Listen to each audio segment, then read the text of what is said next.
Hi, welcome back to Gamescape 3D. Today we're going to do a speed paint of one of our little peasant houses to show how easy these things are to paint. Here's the peasant house I have to paint today. It has been primered black. Okay, so we're all ready to go. So I got about 3 minutes into it so far. We got the base, we got the roof, and then we have a few smaller components. I have flat boards here for the loft, and then I got a little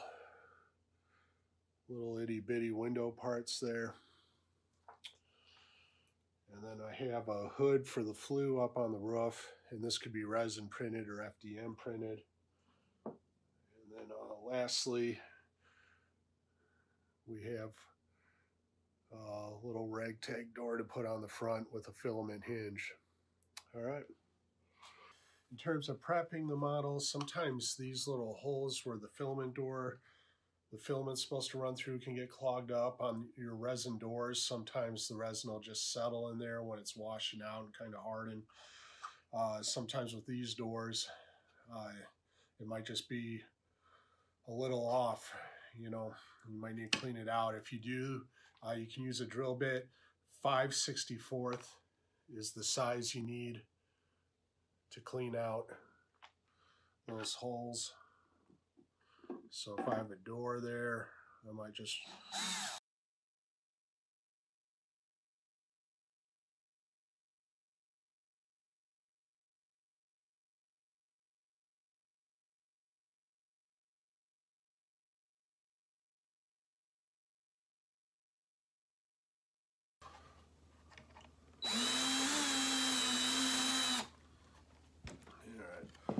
So we got those holes cleaned out. Should be plenty of room now for our filament, and we will continue on.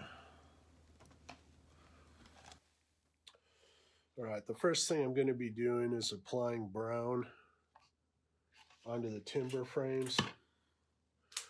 And I'm going to use a pretty good sized brush. I don't care about getting brown everywhere for this first part.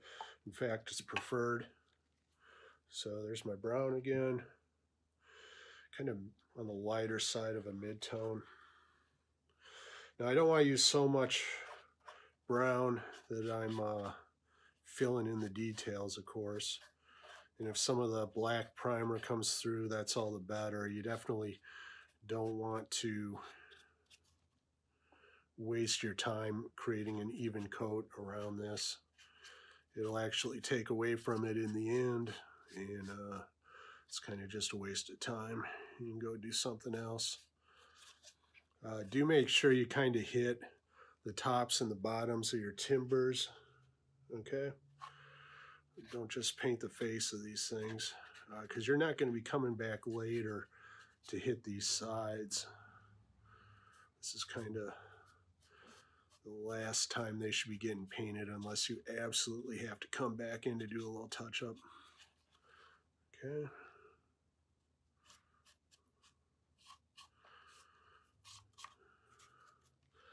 can see I'm just kind of going at it. No special care being taken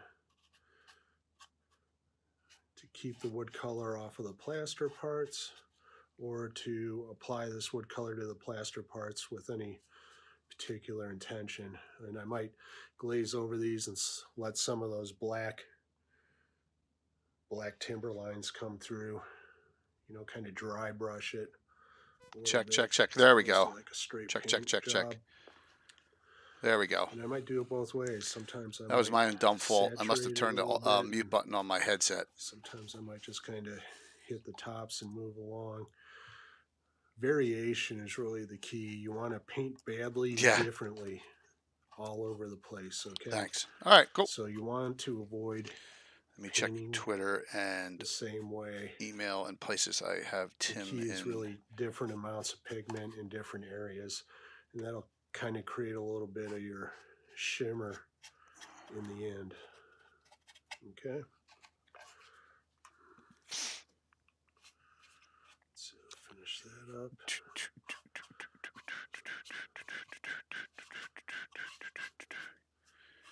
So no big deal there, huh? It's about why? 2 minutes or so, maybe Good 3. to see you all.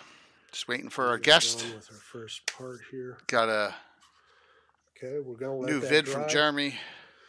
We're gonna go over to the roof now. When we come back, hey, GaryCon Live coming in. Let me go to the live screen to hook this up. So there we go. Awesome. Thank you. We're still waiting for. We're a little early and still waiting for Timothy Brannan to come on, but we are good. Thanks. Let me bring this up here. Twitch. No, I want to go Streamlabs. Just awaiting it. It's great to see you all at GaryCon Live. Awesome. Hope you had a great game. Here comes Tim. I'm going to go back to an entry screen.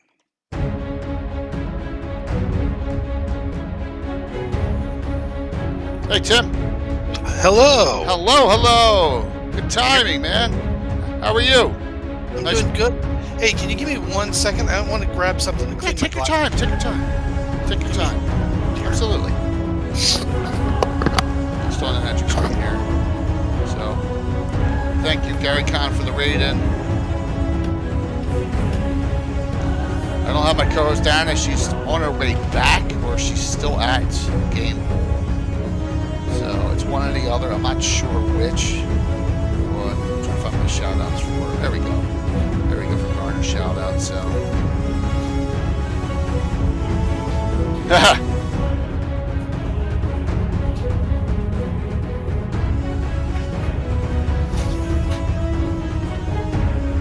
Really appreciate it. We're going to have a great show, and we're going to have setting up the giveaway now. Let me get that out to you all. Take your time.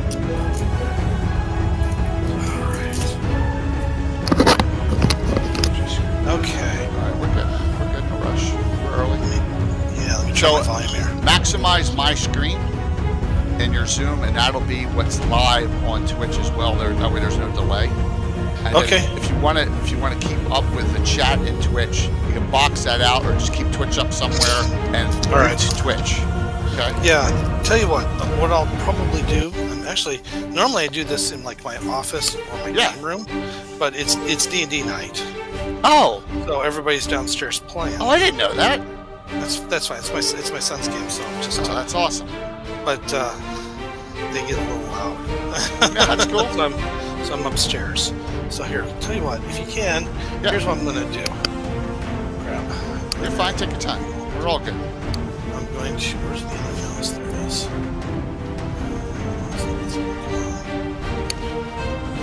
If you can email me the Twitch link, I'll just keep it open. I did. Okay, great. I'm gonna keep it open on a separate computer. Yep, I did. That way. Yep. Yeah, I have it on a separate laptop too because of all the stuff I have up on. Well, and it's just less bandwidth issues. Absolutely. Okay. Yep. I did. Oh, you did send the Twitch originally? I sent it to you a couple hours ago. Okay, so here we go. Oh, there we go. There's the Twitch. Yep. Gotcha. Now you also mentioned something in the email. I forgot what else. I'm sorry. Let's see. Let me. I'm going to scroll back to the email real quick. You also asked something about giveaways. If you want to do a giveaway for something through drive-through or whatever, you don't have to. But if you want to, I give away stuff every stream. I have sponsors. We're going to give away some classic D&D reprints tonight. So. Okay. Yep. Well, yeah. You know what? Tell you what. I can give away a copy of my Pumpkin Spice Witch. Yeah. Oh, awesome. So, because that's my favorite Halloween themed book. So we'll just figure out. However you do it, I'll generate an RPG drive-through RPG code. Yeah, and I'll just give it to the winner. I'll send. Yeah, I'll get it to you, and you can get it to them. Yeah, I'll do that. Yeah. Also, we'll do a Pumpkin Spice Witch. I know I've grabbed a couple copies of. Fantastic books. So we'll see and if that's what they're interested in. Yeah, absolutely. Everyone loves the witch, and so normally, like I said, my partner in crime, Anna Meyer, would be on, but she is at Game Bowl or on her way back. Yeah, I saw that. In fact, she may be driving right by me. Oh, really? Because Game Hole is in Madison, and I'm literally just an hour and a half south of that. Okay. I'm in Chicago. Oh, all right. Sounds good. Well, yeah, because I saw her. You mentioned that, and I saw her. Yeah. She was at game because we're also friends on Yeah, Facebook. Yeah, when we scheduled this way out, I'm like, oh, and I forgot. But she's like, that's okay, Jay. Get Tim while you can. So welcome everyone. Appreciate everyone coming. Thank you for the raid in from GaryCon Live. That was awesome. I'm J.K. Lurgazumba. Wow, we're on number 323 here for Gabbin, and I got a really cool special guest tonight. I got Timothy Brannan. We could call him the father of everything that's witches in D&D. Well, I do. Yeah. The witch father. Yes, absolutely. Although there's a lot of stuff out there. I'm looking like I'm not paying attention. You're good, man. We're very impromptu here. Trust me. Yeah, I'm trying to log into Twitch. We have a great crew and a great crowd here. Take your time. There's no rush. It's still early. I usually come on a little early. So while you're logging on, I'm going to do this. I'm going to flip screens. I'm going to say, here's how much three of my dearest friends miss me. They sent me all these pics from Gamehole Con. Nice. So these are three of my favorite people in the world. Tony Winslow Brill, Ed Greenwood, and Anna Meyer. Oh, yeah. Right, there you go. There's one that they sent me from Gamehole. And here's another one they sent me from Gamehole. A little bit smiling a little bit more there. Nice. So, yeah. And they're all part of my group by DM4. They played last Saturday night. 2-drink minimum. So it was a fun time. It always is, with Ed leading the helm of that group. Always craziness ensues. But, yeah. So we'll have Anna back next week. Fantastic. I have found Ed to be remarkably personable and easy to talk to. He's the nicest guy in the world, period. He's so awesome. He is. And I did a write-up. I was literally, tugging on his coattails. I did a write-up because this is what I do, of the symbol, his character, the Witch Queen. Yeah, one of the seven sisters. Of Aglarond. Yeah. The Witch Queen of Aglarond. So I did a write-up of it, and I shared it on Twitter like I often do, and he got back to me. He said that he loved it. So I was thrilled to death about that. He is such a wonderful person. It's an honor to have him on the show every couple months on this show right now, this talk show, and to DM for him. It's crazy. As a kid, I think we're close to the same age. I never thought I'd be DMing for Ed Greenwood. Yeah, no kidding. Yeah. Yeah. So it's just what wonderful people. And if you're not far, man, and you can even hop a day into GaryCon, we'll all be at GaryCon coming up. I'm going to be at GaryCon this year with Elflair Games. Oh, with Jason. Yeah. So we're going to be beautiful, and we'll sell copies of Night Shift. I got to show that off at least. Awesome. So we have that. We're going to get ready to do a second edition of that here soon, and we will have copies of our new sci-fi game, 13 Parsecs. That is now. I mean, if you back the Kickstarter, you'll be getting your physical copies here soon. Nice. In fact, they're going to be a little early. We thought they might run a little late because we're using a brand new printer, but we're getting them early. I have not seen them yet, so I can't attest to what they look like. I've seen the proofs and the PDFs, and I love it. I've got my I got my campaign setting in there, Space Truckers, and nice. Everything ran over it. I was supposed to have what I call my Star Trek meets Cthulhu for this called Darker Stars. It didn't make it to the book, but anybody who backed it is still going to get a PDF of it, and we're going to expand it. So I guess the good thing is it's going to get expanded. So I love that idea. That's fantastic. I'm really excited to know, because I know Jason does a lot of work for Troll Lord, and Troll Lord sponsors me. They're great friends of mine. The only thing is I got to deal with Jason being a Pittsburgh Penguin fan. Oh, and I'm in Chicago, so there you go. So, but it's all good. Rob Phantom NJ just said in chat, met Tim at GaryCon 2022. He and Jason signed my Night Shift books. There you go. Nice. So excellent. And he just gave you a gift sub to the channel. So. Oh, nice. Yep, absolutely. So chat's always very active here. We usually we'll have even more people on now than we do now. And just note, easygoing, great, very very calm discussion here. But I really wanted to get on because this thing beneath is in. Ignore the word dominatrix on this. So I have 25 of these down in my basement for my custom rules, and there you go. Look at it. Oh, how about that? Yeah. Oh, yeah. I love it. Absolutely. Here's my little copy. Yeah, I love that. And when I found what do you call it, 2011? Yeah, 2011 or 2012. Right. I don't remember exactly Because when. I remember. 2012. Yeah, and we'll get into that talking about how the evolution of that book. It's fantastic, and just so much depth to it. But I want to go back to the beginning. So I think when did role playing fantasy D&D really catch you? Okay, Early great. start. Yeah, absolutely. Well, yeah. So, you know, like you said, we're probably close to the same age. So it was 1979. Yeah. And at that time, it seemed like to me everybody in my school was talking about D&D or, reading it. And there were just so many people. And I'm like, I only partially knew what it was about. And at the time, I was very much into reading a lot of Greek myths. So I read lots of Greek mythology. In fact, if you go to my blog, I show pictures of Diabler's Greek myths book. It's a children's book, but it's still fantastic. Why didn't I switch? And I was reading that, so I borrowed a monster manual. We're ready for the reference. From one of my friends, and I read it. Oh, that's funny. Looking ahead to 20. Oh, I'm ready, man. Trust me. I got it. I got you. Yeah. So so what we had done is I had read his monster manual, and I was blown away. I'm like, oh my god, this is like everything I love. This was, of course, this was the first edition AD&D monster manual, right? Which I didn't know at the. I mean, I thought it had been around for a bit. I didn't know at the time that it was just come out. Really, only about 2 years old. Yeah. So I read it, and I'm like, this is it. This is the game I want to play. And it took a little bit. We played some at recess and stuff like that, and we managed to get a copy of Holmes Basic. Yes. It was not a full copy, mind you. It was a really poor Xerox copy, right? That somebody had run off at the high school.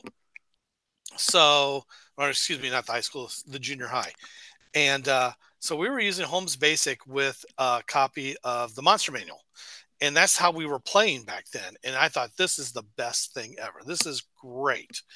And then by the time I forget exactly, whenever the Moldvay Basic set came out, I got that for Christmas.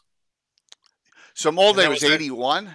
Moldvay was 81, yeah, but for some reason I seem to recall it being on sale for Christmas. Yeah, KB Toys, all those places, right? Yeah. I think it was, and I think I got mine. Honestly, I think I got my parents got mine at Kmart of all places. And we had a book. We had a bookstore. Toys R Us sold it too.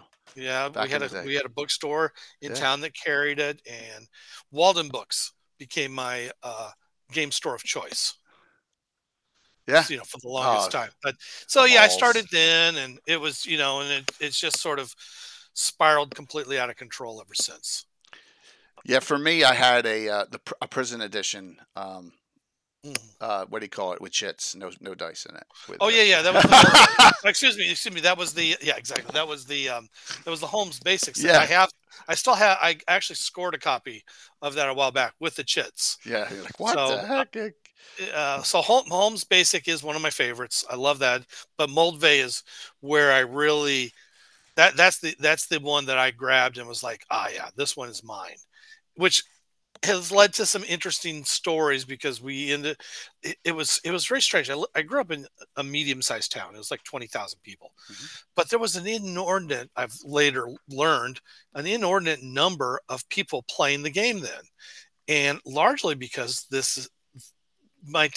where I was living was in the middle of a pipeline from Chicago to University of Illinois at Urbana, and then down in Southern Illinois University, where Tim Kask is from. Right. So Tim Kask and I are both Salukis. So we both went to SIU. Oh, cool. So, but there was this pathway of college guys buying the stuff and then bringing them back down to their hometowns and showing them to little brothers, what have you. So we actually had, I could think back, and we had in the 1980s 6 or 7 active independent groups.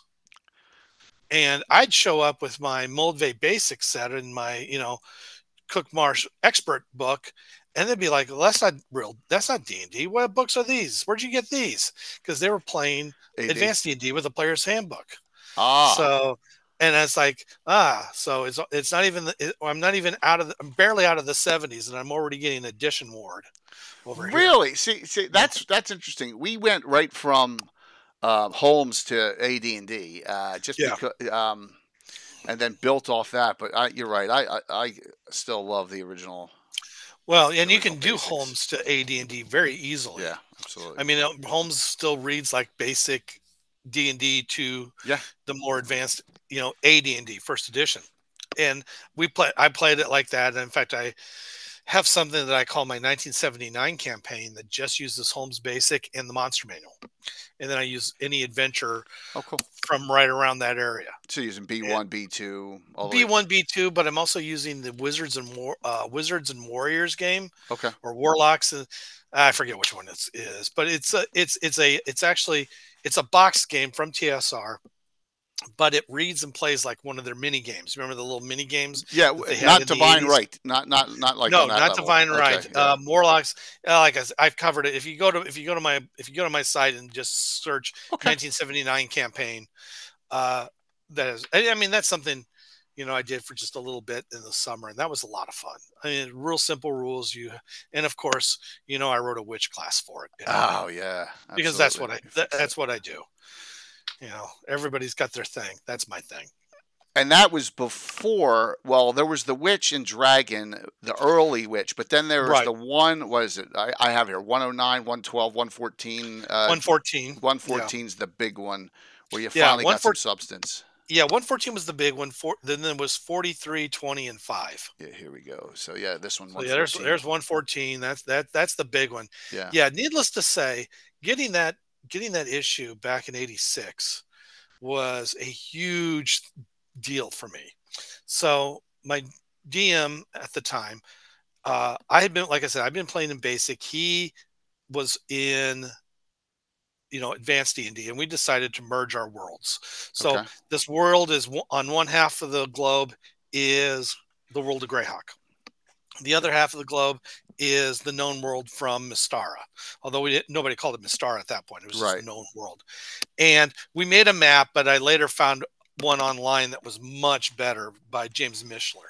And that's also, you can find that on my site as well. And it was fun. We did that, and I was working on a bunch of different classes. He was working on classes. He built one called the Adept and a few others.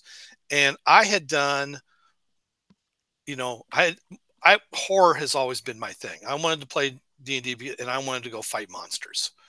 That was my, in particular, undead. So I had like this uber cleric type that was really modeled a lot off of Van Helsing and all this other stuff. I'd read Dracula a few times already by this point. And I was working on that. And I was also like, I also want to have a witch class too, because that's a great thing to have. And I put that together, and I never quite got it to gel the way I liked. And then this Dragon magazine came out, and I'm like, okay, I'll play this for a bit. It was playable. It was a little crazy. The High Secret Order witches were a little nuts. Yeah, it was. Yeah. And I have since found ways to do that. I'll absolutely. Eventually. But I played it. I'm like, okay, I've played this one for a while. I understand how it works. Now I want to start putting together some stuff of my own. So that's cool. Let's go to your. Let me see here. Let's go to your site here, because it's really impressive. Sure. Let's see if we can find some things on here. So I'm gonna put the link down. It's you want to do the other side is the name of the blog if you want to. Right. Rob, if you want to link this in chat, Phantom NJ, that would be great. The other side, timbrannan.com. That would be timsbrannan.com. So let me see. I got another raid coming in. Oh, hey, Onion, what's going on? Yeah, so other channels come in and raid here and there. Unpopular Onion, thank you so very much. I got a special guest, Timothy Brannan, on. I call him the godfather of the witch class in especially old school OD&D, used for old school games. Please hang out. We got multiple giveaways tonight. I will give away this, which will be a Free City GREYHAWK, a complete reprint box set. if you already have this, I'll give you something else. And then Tim is doing a pumpkin spice witch in PDF off of drive through. All right, so yep, so we got that at least running here. So exclamation point drawing to get in. Yes. So the site has got a boatload. Oh, by the way, I asked Alan Growy to be on. If you know Alan. Oh, I do. Yeah, but he's working. He's on a different work schedule, so unfortunately he couldn't take Anna's place. But Alan is a great community member. You know how much he loves GREYHAWK. So yes, I mean, yeah, GREYHAWK's. I mean, I love GREYHAWK. I didn't get into it originally, but like I said, it became my campaign setting of choice for my high school. So pretty much up until about 1988. And then when second edition came out, I switched over completely to Ravenloft. Oh, wow. So Ravenloft was my thing. So you like the horror aspect a lot. You know, horror is what has always been my favorite mode of play. The second game I ever played, not counting D&D variants, and I go back and forth with this because I'm not exactly sure which was the real second game, but I ordered Chill and Traveler from my from a mail order game shop. I think it may have been the Dungeon Hobby Shop, or it could have been Armory. No, it wasn't. It wouldn't have been the Armory. It was either the Dungeon Hobby Shop or it was Games Plus in Mount Prospect, Illinois. Okay. And I think I chose them because at least I knew, about where that was. And living downstate, now of course Games Plus is still open, and they're my local game store, so I drive to them all the time. That's good to hear. I mean, because Army's been long gone in Baltimore back in the day, and I still have the Days of Nights. If you've ever been down there in Delaware, oh my God, on Newark, University of Delaware campus, it's still there. But there's so few of them now. Those legendary stores. Games Plus is one of those legendary stores. It's been around forever, and they're still going strong. And I think I have personally funded retirement for a couple of their employees, so that works out well. We have a fellow Chicagoan on in chat. Von Moku is on. Yep, and he's he goes, yay, Games Plus. Yeah, anybody who's in the Chicago area knows all about Games Plus. So, and if you're ever in Chicago, you should at least check them out. Well, they're in the burbs, but look them up, check them out. It's one of the biggest. That's not the one Bill Meinhardt works at, is it? What's that? Bill Meinhardt. Does he work at that one? I know Bill works at one of them. Possibly. I thought. I don't know. Yeah, anyone in the audience know? Yeah, Bill's like a diamond badge holder at Gary Con, and yeah, it is okay. Von Moku, I thought so. Yeah, I thought he worked there. Yeah, yes. Okay, good. That's cool. He's got like crazy. He's got like almost a game hole size collection of stuff. So yes. Oh yeah. Yeah, he bought. Because he's at the auctions we have.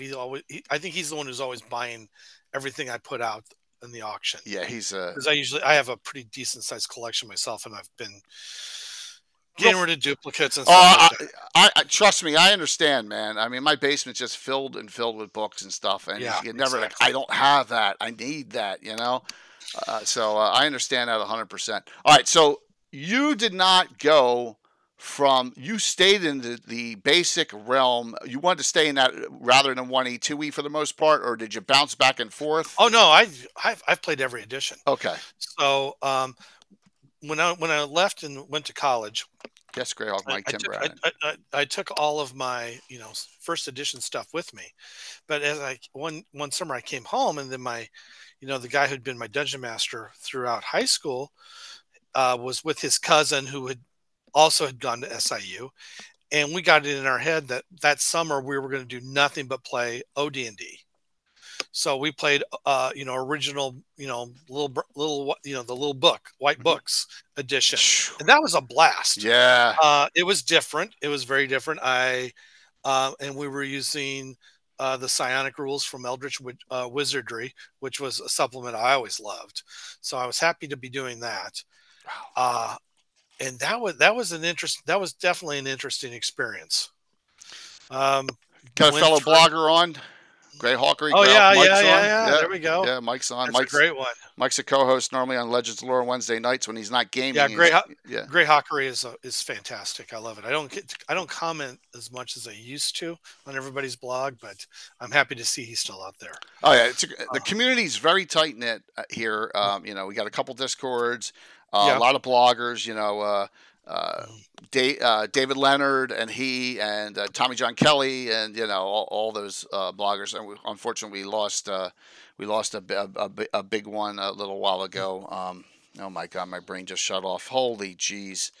The Delaware. Oh my God, and I went to his house too. Oh jeez. Someone help me here. Mike, help me. You're in a Delaware blogger. Oh my God, he's on my show like 100 times. I'm getting old, so just we all are. Jason Zavoda. Yep. Yeah, Jason. Yeah, we lost. Yeah, okay. That's it. Yeah, well, we lost Jason. You know, we did. Yeah, unfortunately. What a great guy. If you go to my blog and search for Jason, I've picked up his Blackmore Land of a Thousand Witches idea. Oh, cool. And I haven't expanded much on it yet because I don't, I mean, it wasn't my idea, and it's somebody else, and I'm going to be respectful of that. But at the same time, it's like, it's too good of an idea so I've got my various witch queens I talk about. And yeah, I just did a search on Jason Zavoda and it came to this. Yeah. I mean, there'll be a bunch. Very cool. So, but I just, I expanded. I love the idea. And of course, if I do mention, I want to make sure I say, look, this is not based on all my original work. This is based on Jason's original work. Yeah. So, I mean, he was a Cthulhu Hawk guy. That's what he called his setting was a Cthulhu Hawk feel to it. He loved that horror aspect of throwing the GREYHAWK. Yeah, and that's what I did too. I mean, so we were talking about, career path more or less. So by the time I got to, when I got to college, I think it was my sophomore year, AD&D 2nd edition was released. So I picked up, the Player's Handbook. I picked everything. As it turns out, I was in Gettysburg, Pennsylvania, the day the Monstrous Compendium was released. So I ended up buying that the day it was released. And so I was like, okay, I like 2nd edition. This is what I'm going to do. Yeah. I did nothing but Ravenloft. I barely paid attention to any of the other campaign settings, which is, a sad tale in and of itself, because that's one of the reasons why TSR was beginning to hemorrhage so much money, was all of their campaign settings. Yeah. But I didn't do anything with GREYHAWK. I didn't do anything at all with Forgotten Realms. And I kind of paid somewhat attention to Planescape because I kind of thought it was a cool idea, and I missed seeing all the demons and devils. But that was it. And I stayed in Ravenloft that whole time. And I've been doing a sort of retrospective on all the Ravenloft stuff this month too for 2nd edition. So I loved the Ravenloft adventure when it first came out. Right? Oh, I did too. It was groundbreaking. Ravenloft 2 was like Jekyll and Hyde meets Stride, right? Exactly. And it was the toughest thing to run because you had to put cards and everyone's changing out their persona and stuff. Mm-hmm. But it was interesting. And then the setting came out, and some of those early dungeons with the crossovers, like Bane of the Shadowborn. Remember that adventure? Yes, I do. I actually bought I bought like the first 2 years of Dungeon Magazine at a yard sale. Oh, cool. And I paid like $5 for Dungeon 1. Dungeon 1 to 24. Oh my gosh. That's so awesome. So I had all of those. And actually, it was my mom who found it. She found it, and she calls me up. She goes, "Hey, you need to get down here and get these." Yeah. So we suffered through the Satanic Panic because the town I'm in is fairly famous / notorious for the number of churches it has. So it was a pretty religious town. And so the Satanic Panic is when we actually had, some things going on in town about it. So my mom, being a concerned parent, grabbed all my D&D books one night and wanted to make sure that, I was being safe, whatever that meant. Gosh. So fortunately for me, my mom's actually pretty smart. And she gave them back to me the next morning, proclaiming rather loudly, "This is nothing more than mythology and math." So I gave me back all the D&D books. That's good. That's good to hear. Yeah, well, and she, to this day, she still sends me monsters. So if you actually go on my blog and look at some of the monsters I've done for Monstrous Mondays, you'll see every so often you'll see one that my mom came up with and so sent cool. to me, which is hilarious. I mean, what is my mom now? She's in her 80s. Yeah. So she still comes up and she talked like, oh, I'm going to protect you from this horrible game, which of course isn't. We all know isn't true. But at the same time, she's telling all of us kids, when we were tiny little kids, all these blood curdling tales of people getting murdered and all this other stuff. She tells us and the Tom Hanks movie didn't help. Well, actually, yeah, we watched that. She goes, it's silly. I mean, she was like, "This is a terrible movie." It was terrible. But so I mean, if my love of horror comes from my parents, to be honest with you. I've been talking all month with my October horror movie marathon that my dad and I used to watch what we called monster movies together. Old horror movies. We watched Godzilla, we watched King Kong, and we watched. I think I knew the name Boris Karloff before I knew who the president was. Yeah. Thanks to my dad, and that's what Yeah, Vincent Price and the Man with the Golden Gun as well. Lee, right? Christopher Lee, all those were in the day. Yeah, absolutely. Yeah, I mean, I knew that. Yeah, I was like, I could tell the difference between Lon Chaney and Lon Chaney Jr. At 5 years old, because of my parents would watch Dark Shadows. I'd be like, oh, this is great, and of course, I completely fell in love with Angelique. But that's so. Completely different story. Yeah. What are your thoughts on where I found my love, and it scared the crap out of me, especially the episode with the Rakshasa, the Night Stalker. Oh, I love the Night Stalker. Oh my God! Not if you want to know what my opinion of Kolchak the Night Stalker is, by Night Shift. Okay, that is my love letter to all of the horror I used to watch. I mean, so I wrote it with Jason Vey, and if y'all know Jason, Jason and I met while we were working at Eden Studios, and we were both working on the Buffy the Vampire Slayer game together. So we did that, and we were part of what we call ourselves the Cabal. We were sort of the inner circle of people writing a bunch of stuff. It was us, it was Tom Aaron, it was a bunch of other guys, along with CJ Corella. And we were, coming up with all these different ideas and writing this stuff. Oh, there she is. And we wrote a bunch of stuff, and then Jason went on to do books for the All Flesh Must Be Eaten line. I wrote Ghosts of Albion, with Christopher Golden and Amber Benson, and we've been enmeshed in writing horror forever. Then Jason goes off and joins Troll Lords, and I'm doing my own thing. That's about when I did the Witch book, and we talked all the time, and we were like talking about how we could use old school D&D in a game like this. I'm like, well, my kids are really into Supernatural, and he's like, and then it's like, well, there's a Supernatural game. I'm like, yeah, there's a Supernatural game out there, but it only covers the first 3 seasons, and then it didn't do anything else. And so we talked about that, and of course I was a huge fan of Charmed, and we started talking about the different ways we can do this. And Jason's like, well, why aren't we just writing this game? So we did, and that's what Night Shift is. So if you like the witches I use in my quote unquote D&D books, you'll find that the witch in Night Shift is a very close relative. And that is coming out from the Kickstarter. Oh, actually, Night Shift's been out for a bit. Oh, Night Shift's been out. Oh, that's what Rob says he has, Night Shift. All right, so here, let me go to Drive-Thru. It's on Drive-Thru, everyone. It is on Drive-Thru, and you can also go to the Elf. Yeah, there it is. And if you go to the Elf Lair Games, you can buy the hardcover, and it's not a print on demand. It's actual offset printing. Oh, beautiful. So all the Elf Lair game books are offset printing. This is why you can't. You'll see here on Drive-Thru. There's no print. There's no pod option on this one. Yeah. But that's because all the books are, we send them to printers. So if you actually go to Elf Lair Games website, that looks right. You can buy, so there's 13 Parsecs. That's our new sci-fi horror game. Okay. And we also have Night Shift, which is modern horror.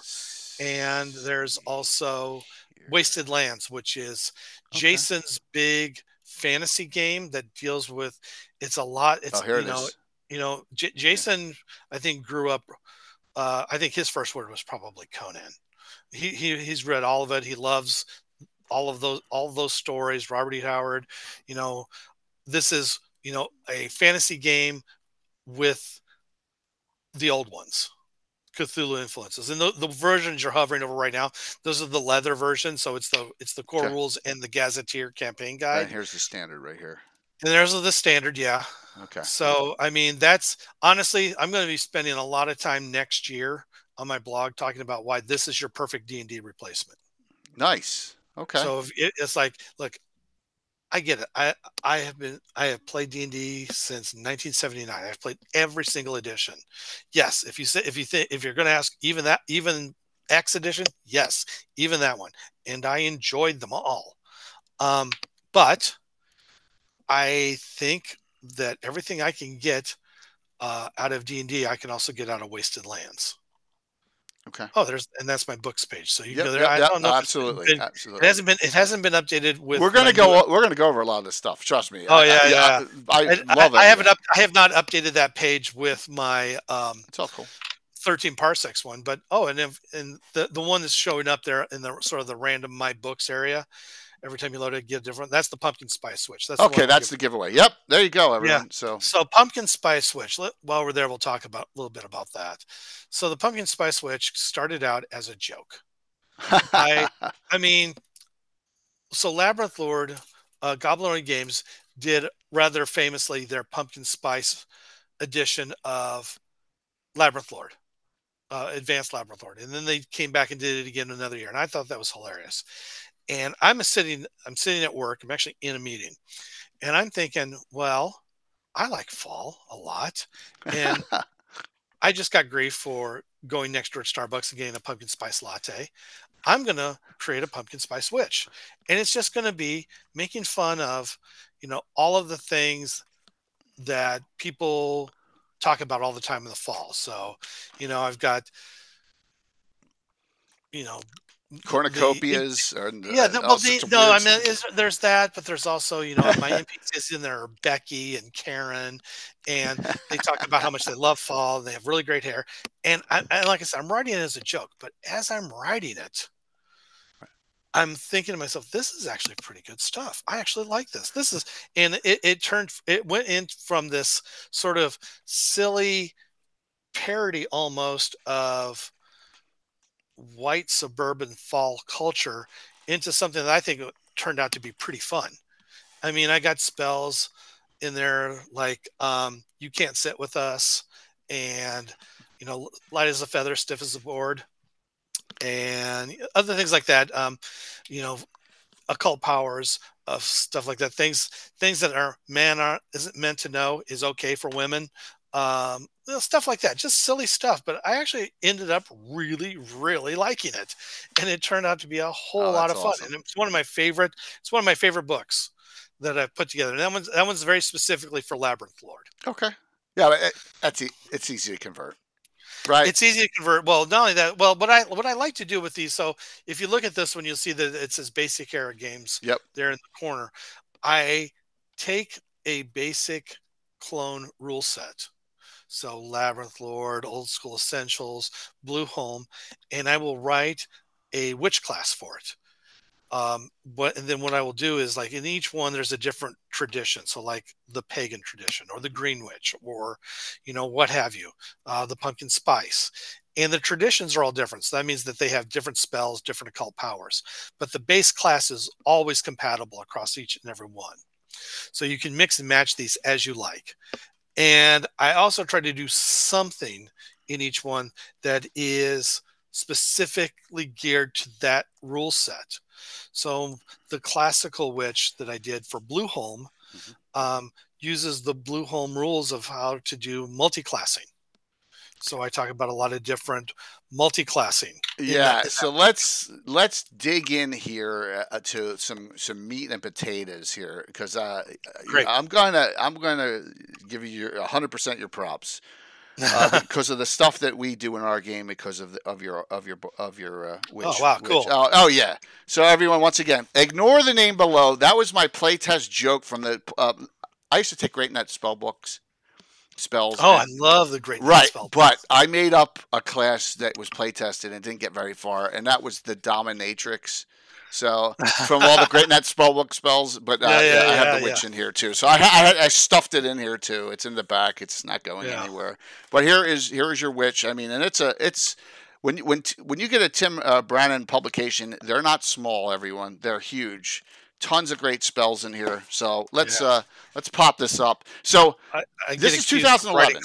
Yeah, I get accused of writing classes longer than the course. It's okay, man. It's okay. It's let me tell you something. Eric Boyd has always told me those second edition Forgotten Realms deity books. Mm-hmm. You know how small the print is in those, right? Oh my God! Yes, he goes, I got paid by the word. So he's like, I'm doing it, you know. So let's. Those books are dense. They're dense and they're awesome. So it's awesome to have a lot of that here. So here we go. Boom. Okay. So we're using Dragon 114's Witch for a long time, and Tim will tell you this if the Ever Mysterious Tim does pop his head on. I'm not sure if he's going to or not, but here's his head in chat in the emotes. That's a good friend of mine. I've been playing with him since 1980. He's a great DM in his own right, and he plays a lot in my game.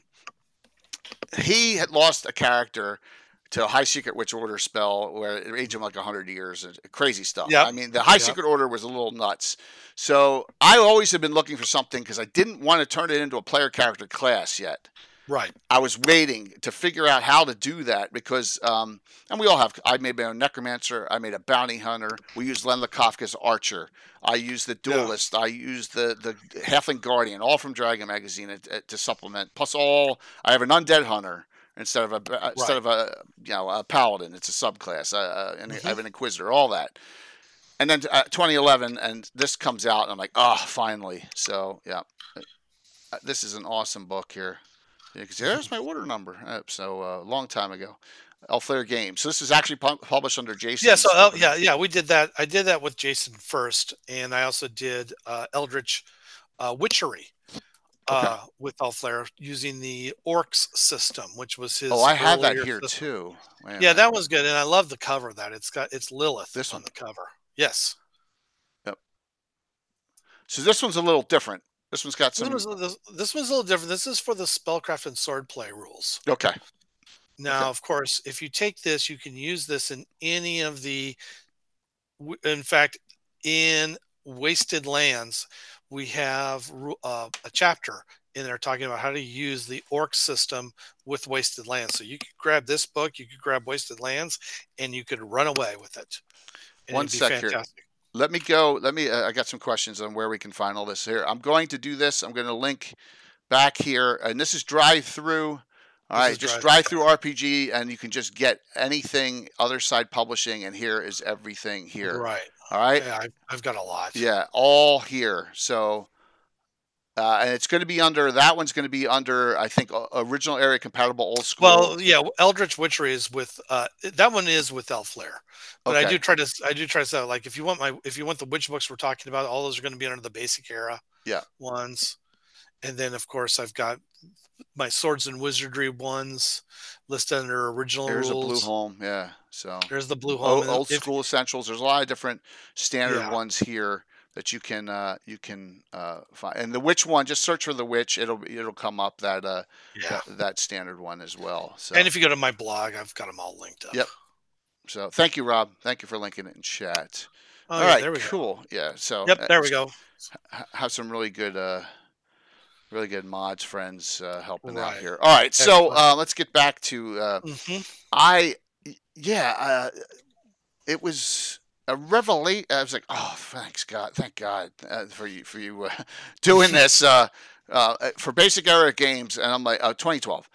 Yeah, 2012. So I've had this for about a dozen years, and I like there's options in here. It talks about here about 1985 was your first draft and everything about it that you talked about, and that 1979, like you said, it's all right here in the forward.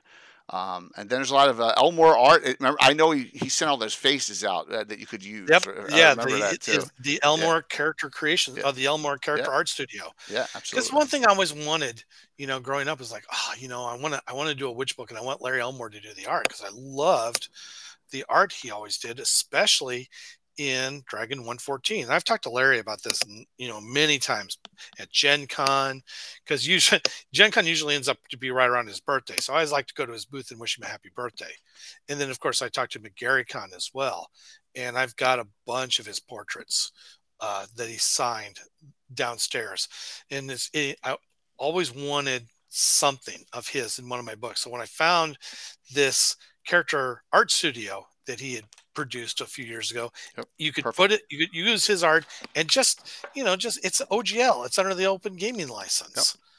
It was perfect. Hell yeah, why wouldn't I do this? He and his wife are so nice. Like, we have a St. Jude community fundraiser every year, and last year we raised $26,000. Every year he says, Jay, tell me what 6 posters you want, and they're giveaways, and he prints them out and signs them, sends them. So he's a wonderful person. Absolutely. Larry's great.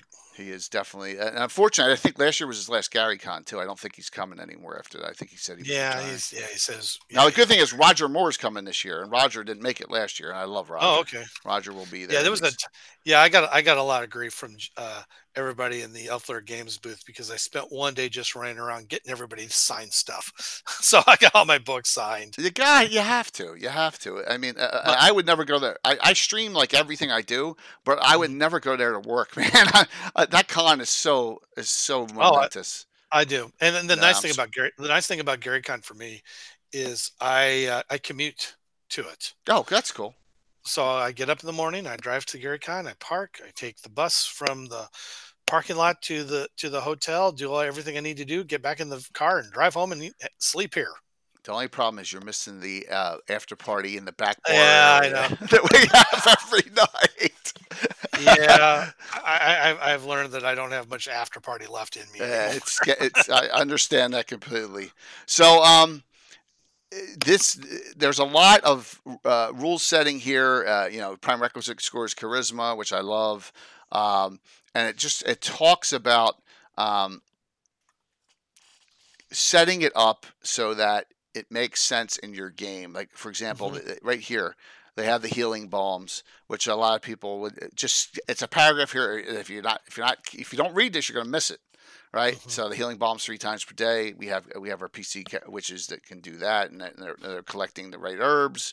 Yeah. And it's not a lot. It's not enough that a cleric is now redundant.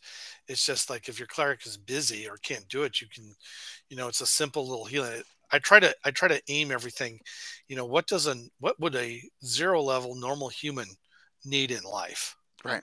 And then, the witch is like the local healer. They're not all going to go, they can't afford the services of a cleric for healing, but they'll go to the witch. It's just another way that someone doesn't have to burn a consumable, right? Don't have to burn that extra healing potion, or and that's what I liked about it. Plus, you may not. Who knows? You may not have a priest in your party at that time. A lot of people didn't like playing clerics. I always did. I liked playing clerics. Well, 2nd edition changed things. I love the specialty priests. Yeah. I have 44 of them made up in the game. Yeah.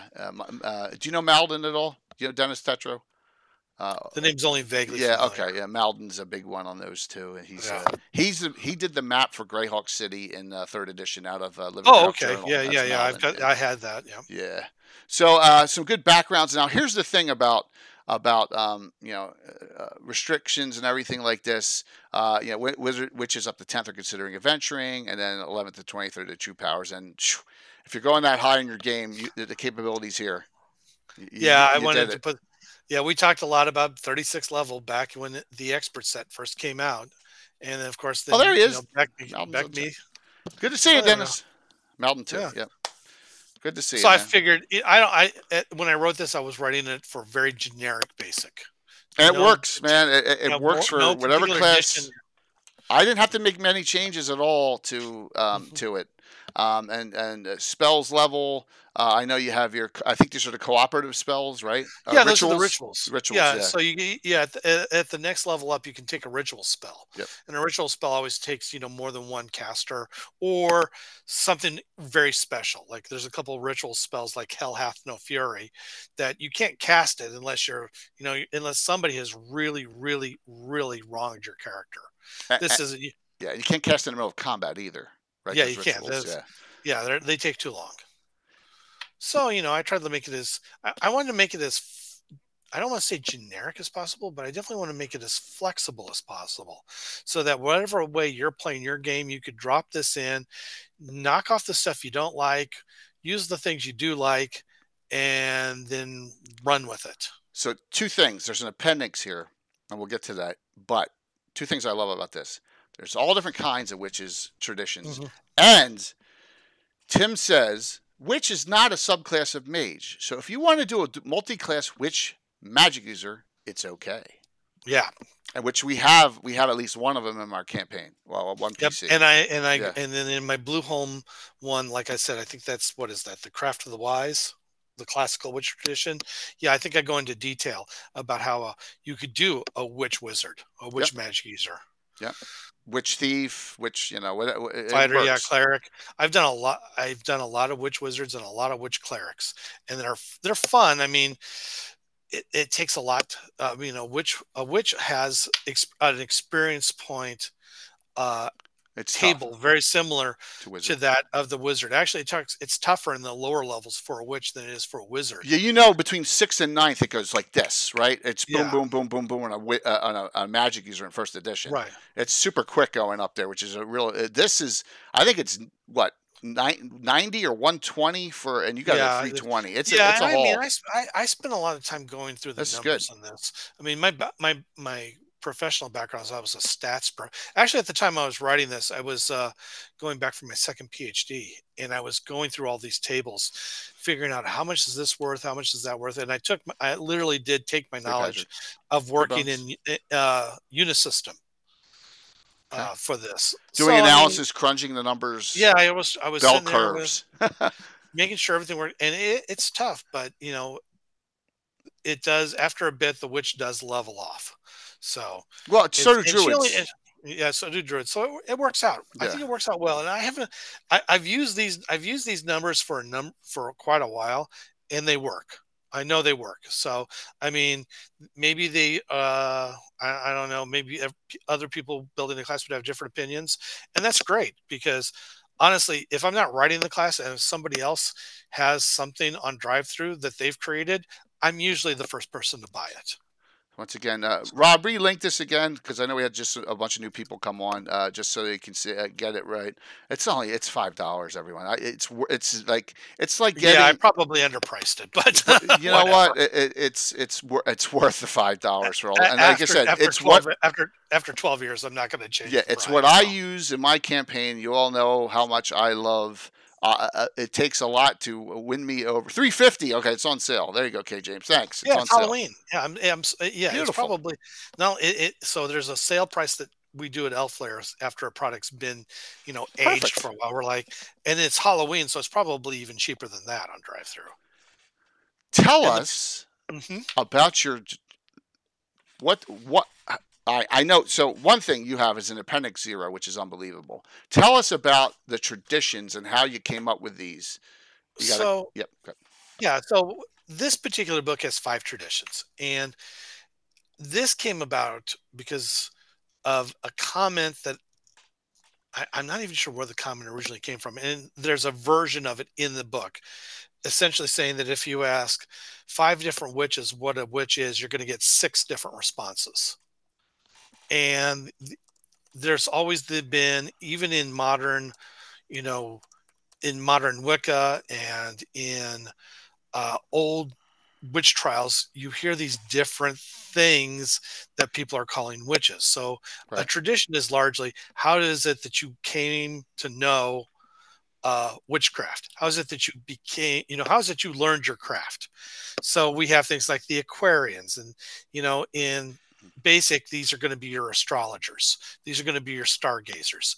In modern times, because I talk about how to use Aquarian witches in Night Shift, these are the ones that would own an occult bookstore and would be called, would have name like Dawnflower or Moonchild, your hippie witches.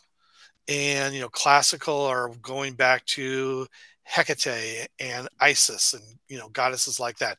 Family witches is, you've learned your witchcraft because this secret has been passed down in your family for generations and generations. Maybe I read a lot of Anne Rice's Mayfair Witches when thinking about this, but those would certainly work here.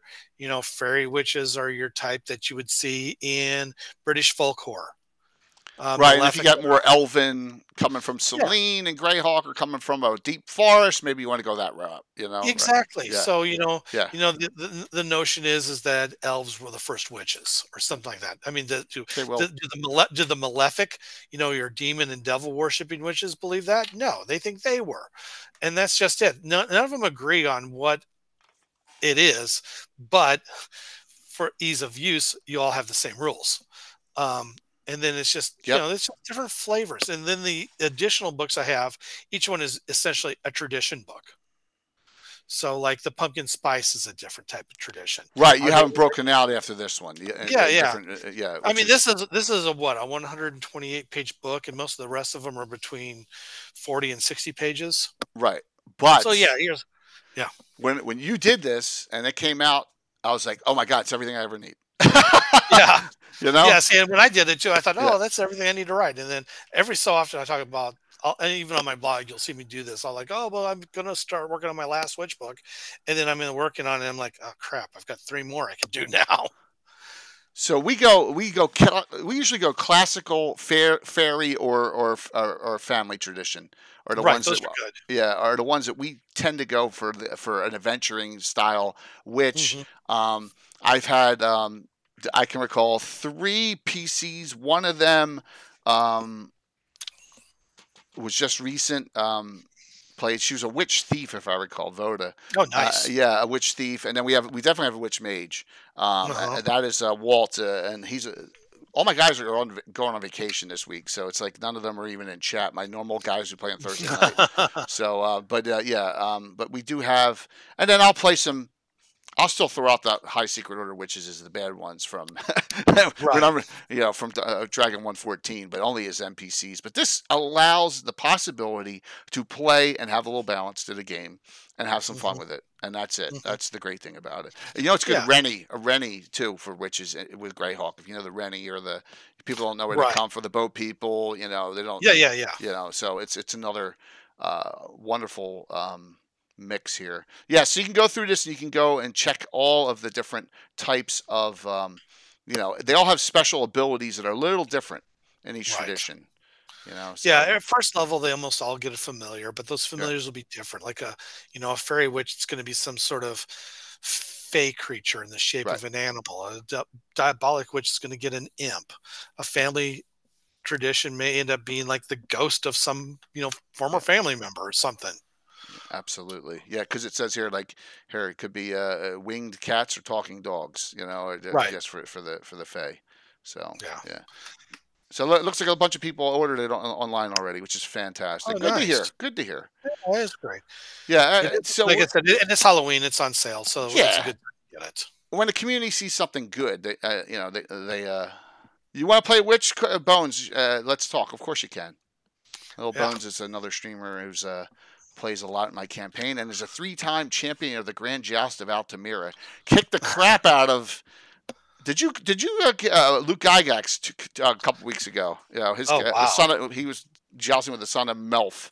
Yes. So yes, Luke is an awesome. Yes, you did. Yes, Luke is great. Luke and I spent a lot of time talking. Wonderful. At last Scary Con. You should hang it. You should take one night and not go home. Yeah, I know. Why don't you come hang?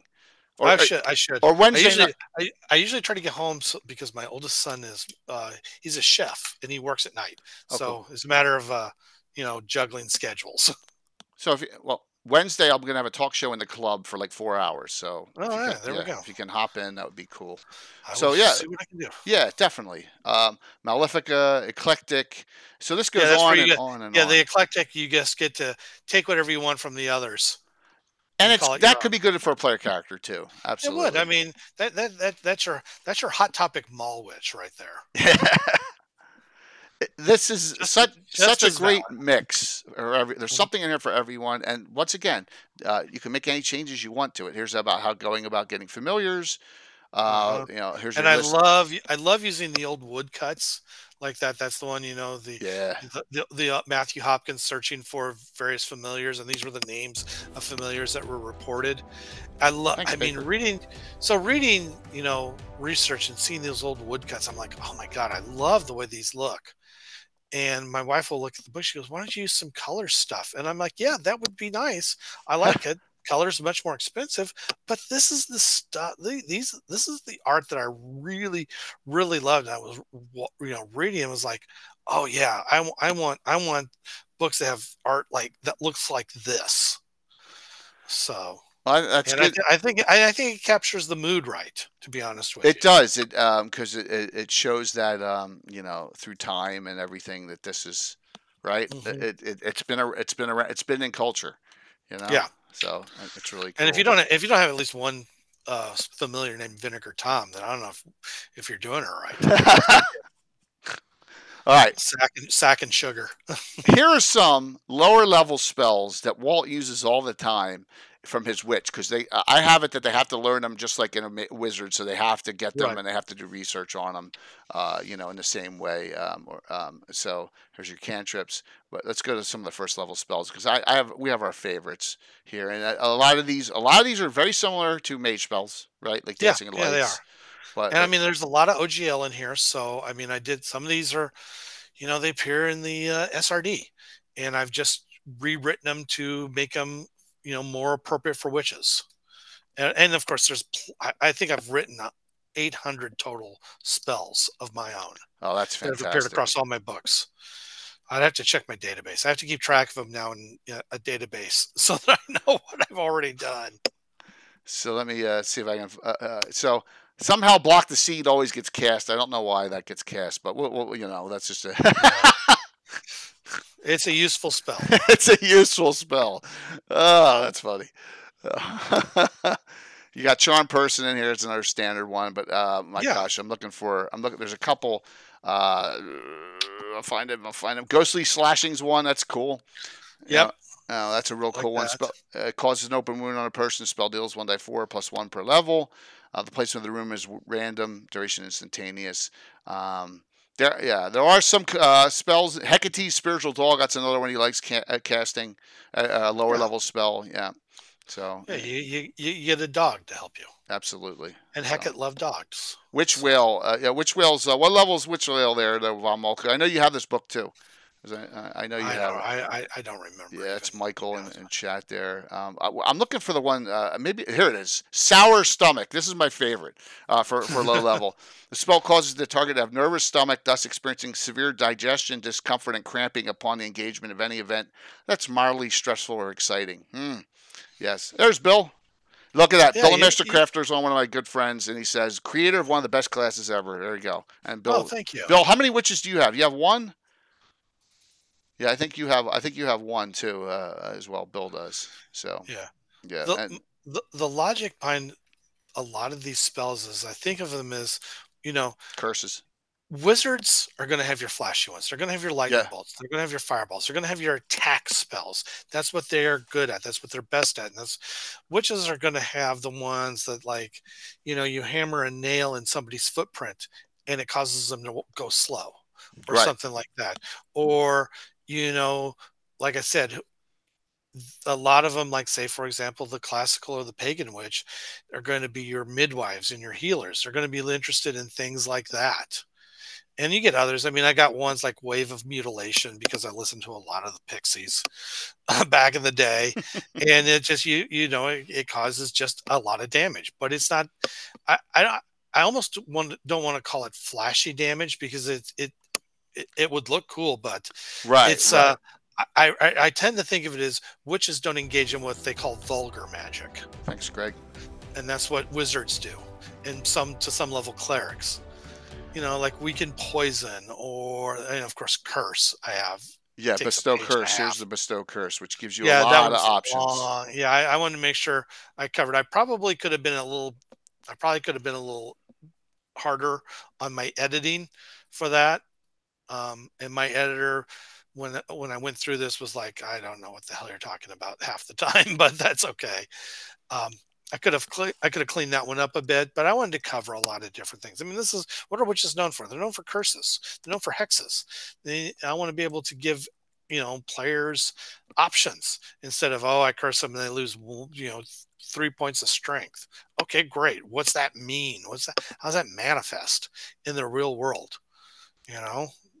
Right, and like here's a curse: toes begin fusing together and feet become more club-like, increasing in size, making it possible for normal humanoid footwear. Yeah, that would. Yeah, so it's neat. It's very descriptive on the types of curses. And then you have in the tradition, you had these bewitched spells that were in the original ones where they got like the charm man spells and stuff. And I rewrote them. Yeah. I rewrote them because I want the other thing I wanted. So I had a lot of different goals for this particular book that's extended to the others. I wanted people to be able to play if they said, I want to play a witch. And I don't know what it is that means to them, but I want to give them all the tools that they can do that with. And if they've played a different witch in the past, let's say they use the complete Wizard's Handbook from 2nd edition, and that's the witch they played. Well, I want to be able to give them something that's similar to that. And I want to give them, or if maybe they loved Wizard of Oz. Okay, great. I want to be able to get, let them be able to play, Glinda or the Wicked Witch of the West or whatever it is they want. Let's see. I guess it looks like in the chat someone's saying, do I tie any of my witch variants to Baba? Oh yeah. Do I tie my witch variants to Baba Yaga? Yes, actually. There have a tradition called the Daughters of Baba Yaga. Oh, cool. And is that in a book? Not yet. Okay. You can find it on the website. You're going to get to the end of this particular book and talk about the appendices. I have something I'll add to that, but it also ties into the whole Baba Yaga thing. Very cool. But yeah, I do use Baba Yaga. Oh, I need to know more about that one. Yeah, me too. I need to finish writing it. Yeah, Bill's doing a whole sub thing on Baba Yaga. Get on my site and just do search for Children of Baba Yaga or Daughters of Baba Yaga, and it's a rough draft. Children of Baba Yaga. Yeah, or just search Baba Yaga. And here you go. There it is. New tradition, Daughters of Baba Yaga. This will work with the witch book that we've been going through. And I don't know how much I put in here, to be perfectly honest with you. This is based on family tradition with my basic area witch book on the Baba Yaga Prestige class. Oh, yeah. So, yeah, this was based on the 3rd edition Daughters of Baba Yaga Prestige class. So you go through this. It is essentially a family tradition, except in this case, people are not related by blood. These are all witches that Baba Yaga has kidnapped. So, Bill, why don't you do some research, link into here, take a look and see if there's changes you want to make to it or additions you want to make to the witch based off this. We can do that. While you're playing, feel free to email me and say, hey, this didn't work, or hey, this didn't We play work. tests constantly. Every game is a play test as a DM. Yeah. I've got a guy I normally game with. His son's actually downstairs playing with my kid, and he takes pride in trying to break my playtest stuff, and I'm like, oh, good, because it's like if he can't break it, I don't think anybody can. So, well, you have those. We all have those player abusers that are real good friends of ours, but they push it to the limit. Yeah, we all have those. Good. Well, I mean, he did that for Ghosts of Albion. I had done a different magic system originally for Ghosts of Albion, and it didn't work as well as I had thought it would. Which is, I'm glad he found out. I don't want to do that when it's out on Drive-Thru RPG and people are leaving. Hey, this doesn't work. Absolutely. So, have you developed Baba Yaga specific spells? He asks, Bill. I am working on that, and it actually. So let me jump ahead probably about 2 conversation points. Sure. I am working on a new one. I mentioned already. I keep saying I've got my last witch book, and then I end up doing 2 more. I'm trying to finish up one right now that I want to get out here within the next few weeks. I am not ready to say which one that is yet. Okay. I'll do that soon, but I still have my. I have an expanded Malefic book. I'm calling that the left-hand path. So that's going to be diabolic, demonic, witches, and things like that. I'm going to shoot for that for the end of April. Okay. I've got that one mostly written. I actually wanted to have it done for Halloween, but this other one sort of grabbed onto my brain and shook me until I started writing it. So I'm going to get that one done. The other one's mostly done. I got lots of what's the purpose of that one? The purpose is bringing AD&D style demons, devils, and all that good stuff to a basic sort of D&D game. But not like the Immortal set did it. Right. More manageable. Yeah, a little more manageable. Yeah. So got that. But the one after that, I'm calling this one. This one is actually called the High Secret Order Tradition. Okay. Awesome. I wanted to make sure that I could use that, and I found a case where Crowley or somebody, I forget who it was. Crowley from Supernatural. No, Crowley is an Aleister Crowley from. Oh, Aleister Crowley, the real one, had talked about the High Secret Order of Witchcraft. So there is there was other stuff out there. So anyway, not to get too much. That's detail. Okay. It's okay. We can go off on tangents. That one awesome. That is not going to be a basic book. That's going to be very specifically a first edition AD&D book. Okay, I'm going to say it's an Ostrich book or a Labyrinth Lord Advanced or a Old School Essentials Advanced, but it's going to be an first edition Advanced D&D, where I basically take a lot of my experiences using the Dragon 114 Witch and a lot of this other stuff. So there's going to be the Daughters of Baba Yaga in that. There'll be Baba Yaga spells. There will be I'm going to talk about how do you bind all these different types of supernatural beings, things like that. And it's going to be a bigger book. I'm looking forward to it. I haven't got as far on that one as I would really like to have been. And the witch book that I'm going to announce probably at the end of October that I'm not really ready to do quite yet also has Baba Yaga as a patron. So there will be 10 new spells just for her witches, in addition to ritual spells. So, and by the end of tonight, I may decide to announce it anyway, since we've got a lot of people. But I'm telling you, yeah, Bill. So if you go on Instagram, he made the hut up already. He's doing all that, and it's going to be a connection with our new. So I have my teaser guide for Free City of Altamira. Where the heck is it from? Troller Games. For my city that's in GREYHAWK, but it's ported over to Aired. So yeah. Yes. Yeah. Let's all take a moment and think about how really awesome Troll Lord Games really is. Oh, Troll Lord's awesome. It's a fantastic company. If I was going to run a GREYHAWK game, honestly, I would do it in Castle and Crusades today. That's what Rob Phantom does, and a lot of people in chat do. They absolutely do. That's exactly. In fact, all my GREYHAWK stuff and my Castles and Crusades stuff is all on the same shelf. Excellent. So. And they do such a great job, and they're a great sponsor here. I still and they respect I run 1E2E, but it's my 1E2E with all these added rules and stuff, and it's 44 years of we've been playing. Yeah, exactly. So, well, I mean, and I actually had conversations with Gary there before he died. I ran into him at Gen Con, and of course he got a hold of me after I did some of your audience might remember this, the Dark Dungeons Mystery Science Theater parody. Yeah. So I did that, and Gary got a hold of me to tell me how much he loved it. So, and then that got us talking, and I know, as far as Gary was concerned, Castles and Crusades is the spiritual successor to D&D. Yeah, absolutely. So that's good. And the great thing is, and I know we're going off on a tangent here, which is okay. There's so many other Shadow Dark OSE. They're all over the. There's a lot of them. Which continues in the tradition. Osric continues in the tradition of old school. So all right, let me go back to the. So I guess so. This book I'm coming out with, like I said, I'm aiming for summer or at the very latest next Halloween is going to be a first edition book. It's going to have a lot of this stuff. I've tried to I'm essentially I don't want to say I'm rewriting this basic witch book that you have up now, but I'm going back over it. And I'm thinking, and I'm looking at it, and I'm trying to decide, okay, what did I do well, but what could I do better? And there's nothing wrong with that at all. This had everything I needed. Right. Which is perfect. And I try to write it so that people, I try to write the books so that when somebody picks one up, because I don't know what book is going to be somebody's first book Right, that they exactly. pick up.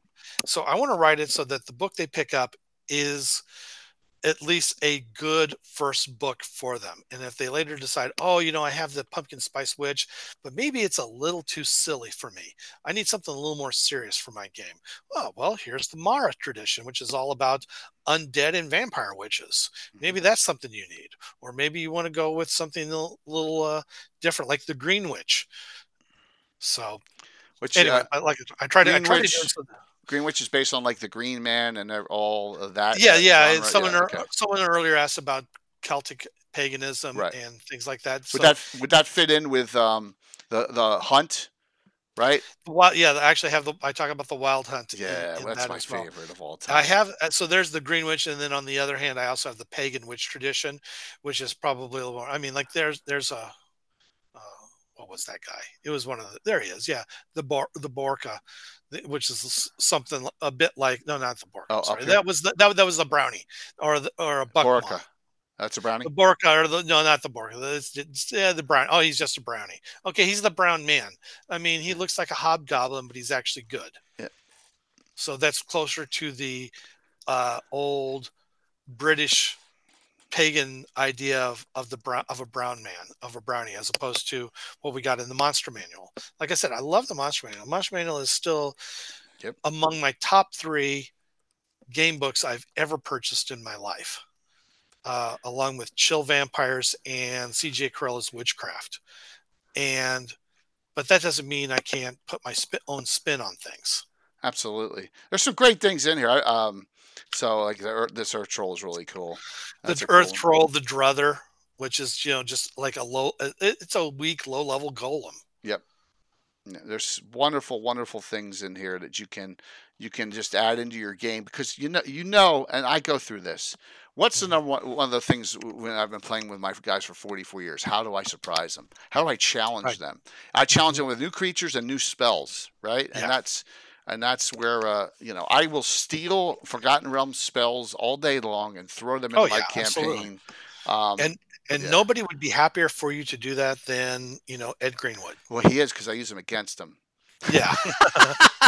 Agonizer Scorcher comes out and he's like, "Oh, you Jay," or Many Jaws, or all those. God, what's the one with the 3 swords? Bill, what's the one with the 4 sword attack? Yeah. My God, Seeking Sword. That's another one of his. Mm-hmm. Yeah, there are a lot of spells that never made it over to GREYHAWK. So you got. Let's get into the appendix here. Like I said, this is so great because I got a couple other books I want to share with everyone. Right. Look, this is still creatures. Yeah, I mean, I may the flying monkeys.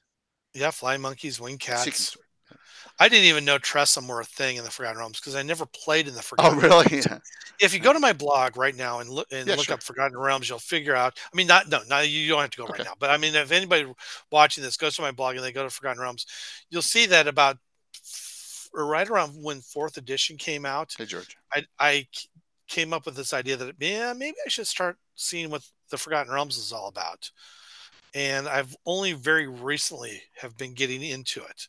So there's things that I am learning right now that many people have known, for since '87. But it's all new to me, and I've stopped being such a GREYHAWK Mystara snob and started embracing, what's great about the Forgotten Realms. And I'm actually loving it. It's actually great. I'm learning lots of, wonderful things that everybody else learned years and years and years ago, but that's okay. I'm learning it, and I'm going to and so I've been going over the different products and talking about them. And my oldest son and I, we've been playing a 2nd edition game in it. And we've been taking the characters from, Baldur's Gate 3 that we've been playing, video game, and putting them doing AD&D versions. That's perfect. And and it's been an absolute blast. Yeah, so Bill, we're going to go over that if you can hang in there. Any suggested books? We're going to go in the appendix 0. Okay, so here appendix O. I'm sorry. Appendix. Yeah, I know it looks like a 0, but I jokingly call it Appendix O. Why does it O? Because it comes after Appendix N. It comes after Appendix N, and you're the only other person I know that's done an appendix after the Dungeon Master's Guide in 1st edition. I know, and there is. I mean, the DMG has an appendix as an Appendix O. already, and I forget exactly what it is. Advanced Okay, yeah. options. So advanced options. The new book is basically going to be this, but 128 pages of this. Okay. This is good here because this gives you your AD&D or your old school things, like, you get your bonus wisdom, you get additional spells here based on charisma. It shows you them just like you would for wisdom for a priest, right? And then your learn spell percent's all here, and then I think the multi-classing is here too. There's a little bit. I go into more detail in multi-classing in the classical witch tradition book for here it is. Blue Home. Yep, here it is. Yeah. So it's enough here that you can't do the same two different traditions, but you can go which wizard, which cleric. I allow thief too. Yeah, exactly. So I mean, like, you couldn't multi-class, say, cleric, and you couldn't multi-class ranger and paladin, for example, because they're both subclasses of the fighter, and you couldn't. So for the same idea, you got to almost think of traditions a bit like subclasses. And that's what I do here. Like, I actually give, for the demi-human witches, each demi-human has their own kind of witch. Yep. And like the dwarves were actually one of my favorites, the Zoetha, which are just basically, to a dwarven witch looks more like an elf. They act very elf-like. So they would dress like an elf. They look elfish to them. And dwarven women have beards in my world. Witches are dwarven women who can't grow a beard. So in dwarven society, it's almost like they have no way of securing, because they can't grow a beard. They're seen as something wrong with them. They can't secure a husband, but they become witches. Now, obviously, that's not always true, because exactly like with all witch myths, there's truth, and then there's a bundle of fiction. But that's what this is all about. So one of the main dwarven witches I have is, she's just simply known as the Zoetha of the Rock, and she's like, I don't know, 500 years old or some ridiculous. That's old for a dwarf. That is old. Well, yeah, and so she's been around for a bit. And then the Karuni are the elven witches, and halfling witches are called kitchen witches or herb women. Gnomes too. Gnomes have Benedante, good walkers. I even do boggle bows for goblins and orcs. Yeah. Nice. What do I call the halfling ones? The halflings are herb women. Herb women. Yeah, halflings are herb women. Okay. And I should point out too that art there for the halfling witch, which I absolutely love, is from my youngest brother. Oh wow! Yeah, he did. That's pretty impressive. I love that. I mean, she looks like she's a witch. I mean, halfling witches will sit there. Their coven stead is the same as their kitchen. They'll open up their back door, prop their broom outside to let people know that they're, open for business, and people will come and chat. And halfling witches have a very different reality than human witches do, because almost everybody in a halfling village loves the witch, because they know that's the best place, to find out what's going on in the village. There's no stigma. Yeah, exactly. I mean, honestly, I mean, you look, what's our stereotype of halflings?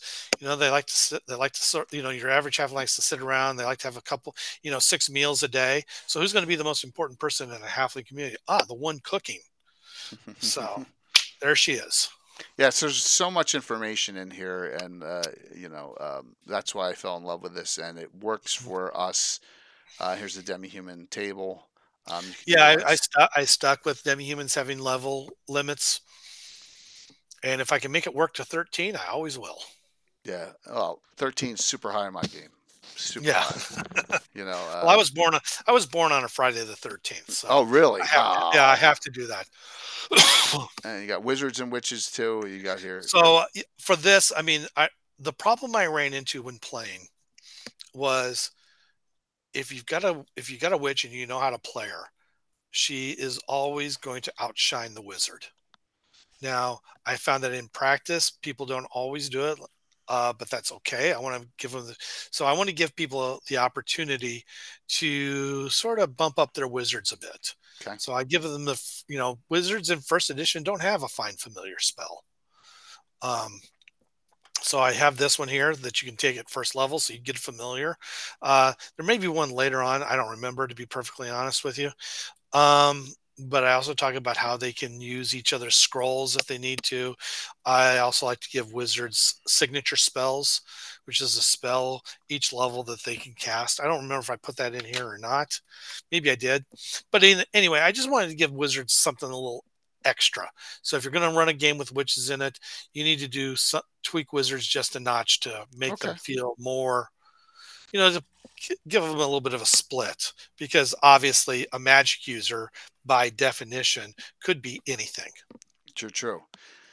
And trust me, with second edition, we rarely, except for multi classes, we rarely have straight class mages and magic users anymore. Yeah. We have elementalists, we have a wild mage, we have shadow mage, we have all sorts of. If I had a dime for every necromancer I played in second edition. Oh yes, necromancers too. Its own class. What I do is I take them and back convert them to first and make them have their own unique spell list. So yeah, exactly. Yeah, but that's cool. Yeah, so this was the book, but I got a couple other ones here. So was this the first one you put out? That was the first one I put out. Wow. Yeah, and it is we're talking about 119 pages. 120 pages. Yeah, crazy and awesome. So, like I said, it's available for $3.50. So, let's see what else I got here.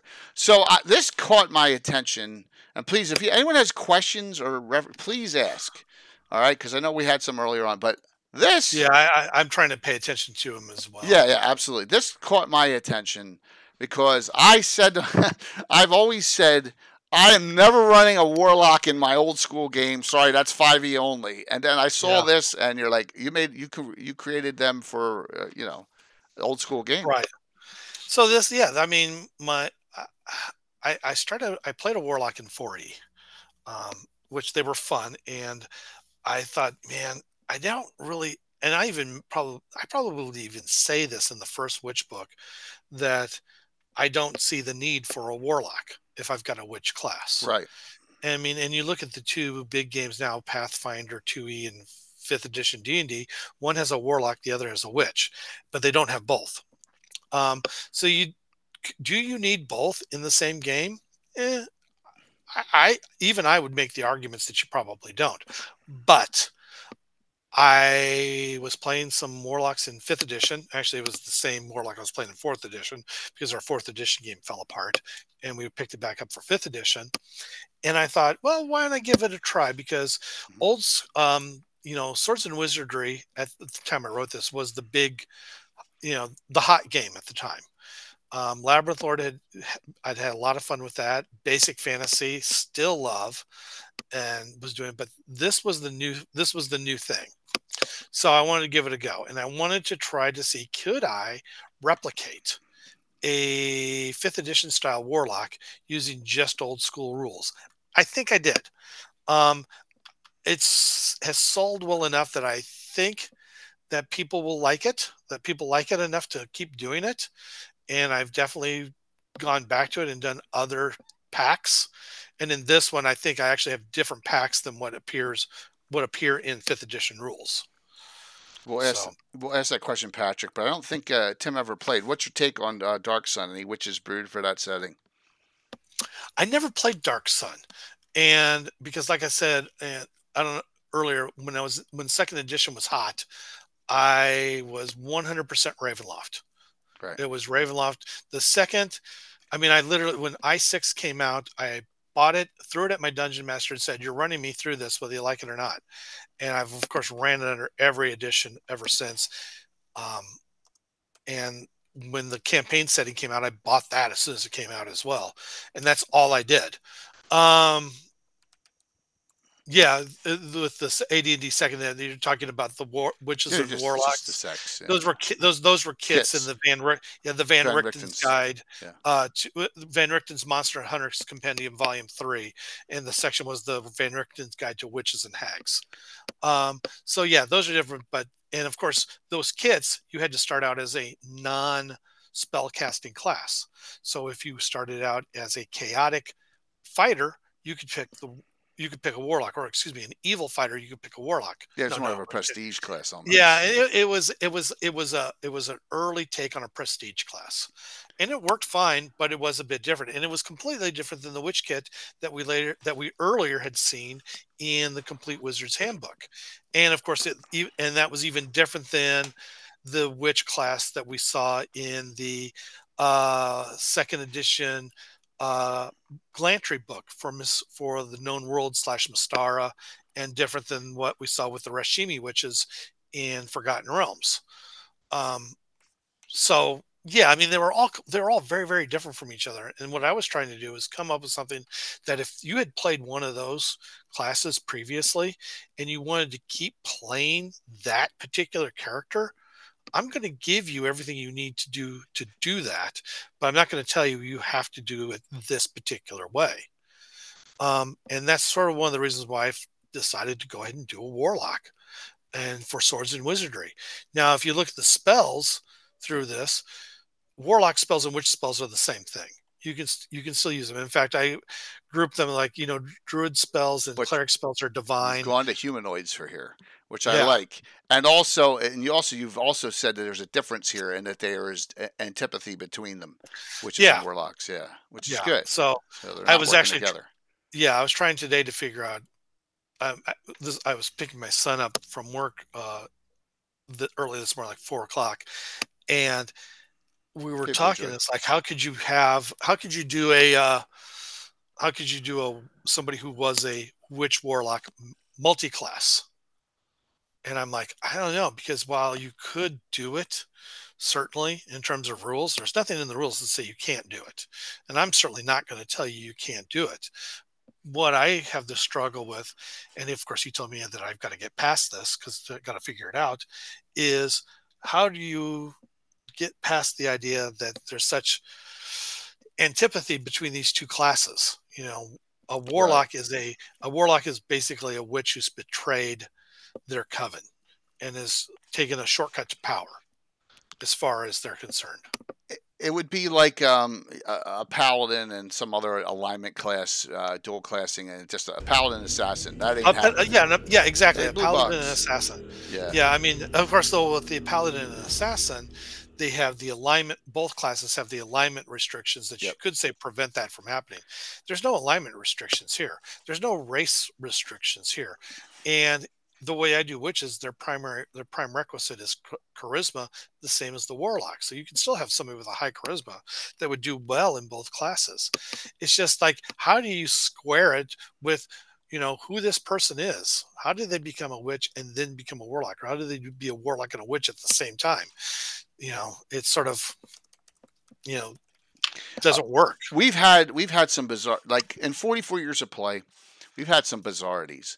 I've actually allowed a dual class magic user / illusionist in old school because they wanted to change what they were set with. Yeah, see, and when you go old school, dual class where they stop in one class and move on to another, one of the witches that I always use, I use the same character to test all these out because I know exactly what her stats are and what to do. She started out as a wizard. And became a witch. And I say, well, this is because she was trying to hide the fact that she was a witch. And so she got enough wizard school under her belt that she just convinced in the game, she would tell everybody, oh, I'm a wizard. I'm just not a very good wizard. When in fact, she wasn't a wizard at all. She was a witch. But because of that, I was able to get away with it. So you got a lot of unique, you got spells that appear different than the witch. In the witch, yeah. So cool. And you'll see that they're like warlock and witch. Warlocks only get up to 5th level spells, right? Witches get up to 8th, and warlocks don't get ritual spells. You can't be a ritual spellcaster. Now that doesn't mean you can't be a participant in a ritual spell. It's just you don't get ritual spells yourself. Okay. I'm gonna delve into this. I'm gonna delve into this a little bit more and take a look and see. Maybe we'll play test it. And every so often you'll see a repeated spell. I don't make the claim that they're all 100% unique. Like curse is going to be in, bestow curse is going to be in most of the books because that's like the bread and butter of witch, just like charm person is going to be. But other ones are going to be a little different. I don't believe spells like, for example, The spell "You Can't Sit With Us," Mhm. which keeps people away from you, is only in the Pumpkin Spice Witch book. And a Mara witch or a classical witch or a warlock isn't going to have access to that. It's your depth of knowledge, and that's what I want to go to next. Is unbelievable in all this, and this is where it comes. Well, I'm assuming from the research, Bill, and this is what you asked. Let's go here and let's just take a look at Appendix O. And this is your version of the Appendix N for all Yes. everything that is witch. So, yeah. Right. And so a question: any Blair Witch like anything inspired by that movie or? So the Blair Witch, I love. First off, I love that movie. That was fantastic. Not only love the movie, love the idea behind the movie. I mean, scrappy filmmakers put together a movie for what is essentially not just a shoestring budget. I mean, there's no shoe involved in this. I mean, Yeah, it's true, just true. it's nothing. It was like 10,000 some odd bucks, something or so, and they turn around and make millions with it. Love that idea. But the Blair Witch itself, they based those mythos off of something called the Bell Witch. And yeah, I've gone in and I've used ideas similar to that. I mean, I've lost track of everything. I know it's a lot. It's a lot. I mean, but yeah, I loved it. 40 And years. I mean, do I have something very specific where I say, I can draw a circle around and say I grabbed this from the Blair Witch? No, not really. Maybe the Bell Witch monster in one of my books, okay. and which is a type of poltergeist. But other than that, it's yeah, I just throw everything together. Like, what do we have here in front of us? Like Boyd and Boyd, Alien Animals from Harrisburg, Pennsylvania. That's just a book I had access to as a kid that I was able to read. It's like, this is some cool stuff. And and this is why my books have monsters in them, is because you read these tales and it's always like, oh well, presence of this creature usually means a witch is involved, and things like that. And then I go for things like, Raymond Buckland. I probably have too much of his stuff. I know that he's not considered an authority really, but I liked reading his stuff. Just lots of things. And I put little notes in there too about what it was I read, why I read it, and what I got out of it. By the way, so we had one of the producers of the Blair Witch Project on because Keith Baker's last Kickstarter, he works with him. So, nice. Yeah. Yeah, definitely was an interesting discussion on that, all that they went through. Yeah. Definitely. So, yeah, Blair Witch to me was an invisible stalker encounter. Sure. Yeah. Can you talk about a time you had a witch in your party, and how did you handle the limitations without being flashy magic? James, that is easy, man. Let me tell you something. Yeah. The witch is it's more of a single target, not an area effect cast for the most part, right? Mm-hmm. So, like, normally what Walt does when he plays his witch, he centers that witch on the key character in the other group, especially if it's in our adventuring party, to really mess them up with the sour stomach or the curse that's -3 under to hit rolls, whatever it is. He always targets that key fighter, that key archer, that key spellcaster. Yeah. That's the difference. That's the difference. You take them out, or sometimes the witch plays something akin to a support character, like a bit like a cleric. Yeah, debuffers too. They're great debuffers. That's true. Yeah, absolutely. Yeah. So, So these are some, this is well beyond my area of expertise, man. Some great books here. Yeah. One of these is a Stackpole books, huh? Alien Animals. Oh yeah. Very cool. And yeah, lot of Daniel Cohen books. I had a ton of those as a kid. Same cover right there as the witch. Yeah, right there. Yeah. I love that. I had that encyclopedia for Rosemary Ellen Gillies, Witches and Witchcraft. She actually has a lot of encyclopedias out. So this is extensive, as you can see. So, what's your number one inspiration book? I know that's hard. That's a good couple of them, maybe, if you don't have. Well, I guess So I guess when it comes to witches, it probably give me half a second. That's no problem. I want to. Oops. I've got two computers open. I'm using It's the okay. wrong mouse. So when it comes to, I think the one that probably influenced me the most. Let me make sure I get it here. It is one of the encyclopedias of witchcraft, but it's the Encyclopedia of Witchcraft and Demonology. Okay, which one is? And Who's I'm that looking by? for the. That's what I'm trying to find. It's an Yeah. older book from It's from the 1950s, and it was Let me see if I can find it. just jam packed full of stuff. 1950s. All right, that's 1970s, 70s, 71. 70s, It was 87, 62. There's 59. 53. Robbins, the There you go. Encyclopedia of There Witchcraft it and is. Demonology, right there. Here it is. So, Okay. and I put in a little note. So, like I said, Hey, here, Beth. this book had Here you been go. long enough. I found I used to grab a copy at my local library. Again, going back to my old hometown. Despite the size of the town, we were actually fairly fortunate to have a Carnegie Library in the town. Now, if you know, remember, the Carnegie Foundation financed all of these libraries all over the place back in the turn of the century, the 19th century, the 20th century. So we had this really old but really well stocked library, more so than what you would expect for a town its size. Wow. And I would always grab this copy of this book and just read through it. That's what all these woodcuts are from. And of course, a lot of the pre-Raphaelite art that I use for my covers. And I just fascinated me. I loved it. And when I got to college, I found a copy at a local used bookstore. And I'm like, well, they were selling it for $18. So I'm like, oh, I got to have this. And of course, now they go for a lot more. Right. So I have that on my shelf. Almost all these books still have physical copies of. But yeah, it was just it was, like I said, it was the source for most of my writing. So that's where the different ideas of all the different traditions came from, because they talked about different kinds of witches. I think there's even a section on there, types of witchcraft. This is bigger than Appendix N. Yeah. This is crazy, man. Wow. Yeah. You've done some some deep research. Yeah. And if the books are available on Project Gutenberg, I try to link it there so people can find those as well. Not everything is available on Project Gutenberg, obviously, but there's a lot of different things. And I mean, it was this, and it was actually, I think I got my copy right over here. Can I think of it? Carl Gustav Jung, starting with Man and His Symbols, because I talk about, I mean, he made a lot to do about the dark anima archetype in Jungian psychology. I don't want to get too deep into Jungian psychology for this, but I thought to myself, well, a lot of the things he's talking about is exactly the same thing we saw in witch trial records. And I'm like, okay, so I have Carl Jung on my Appendix O.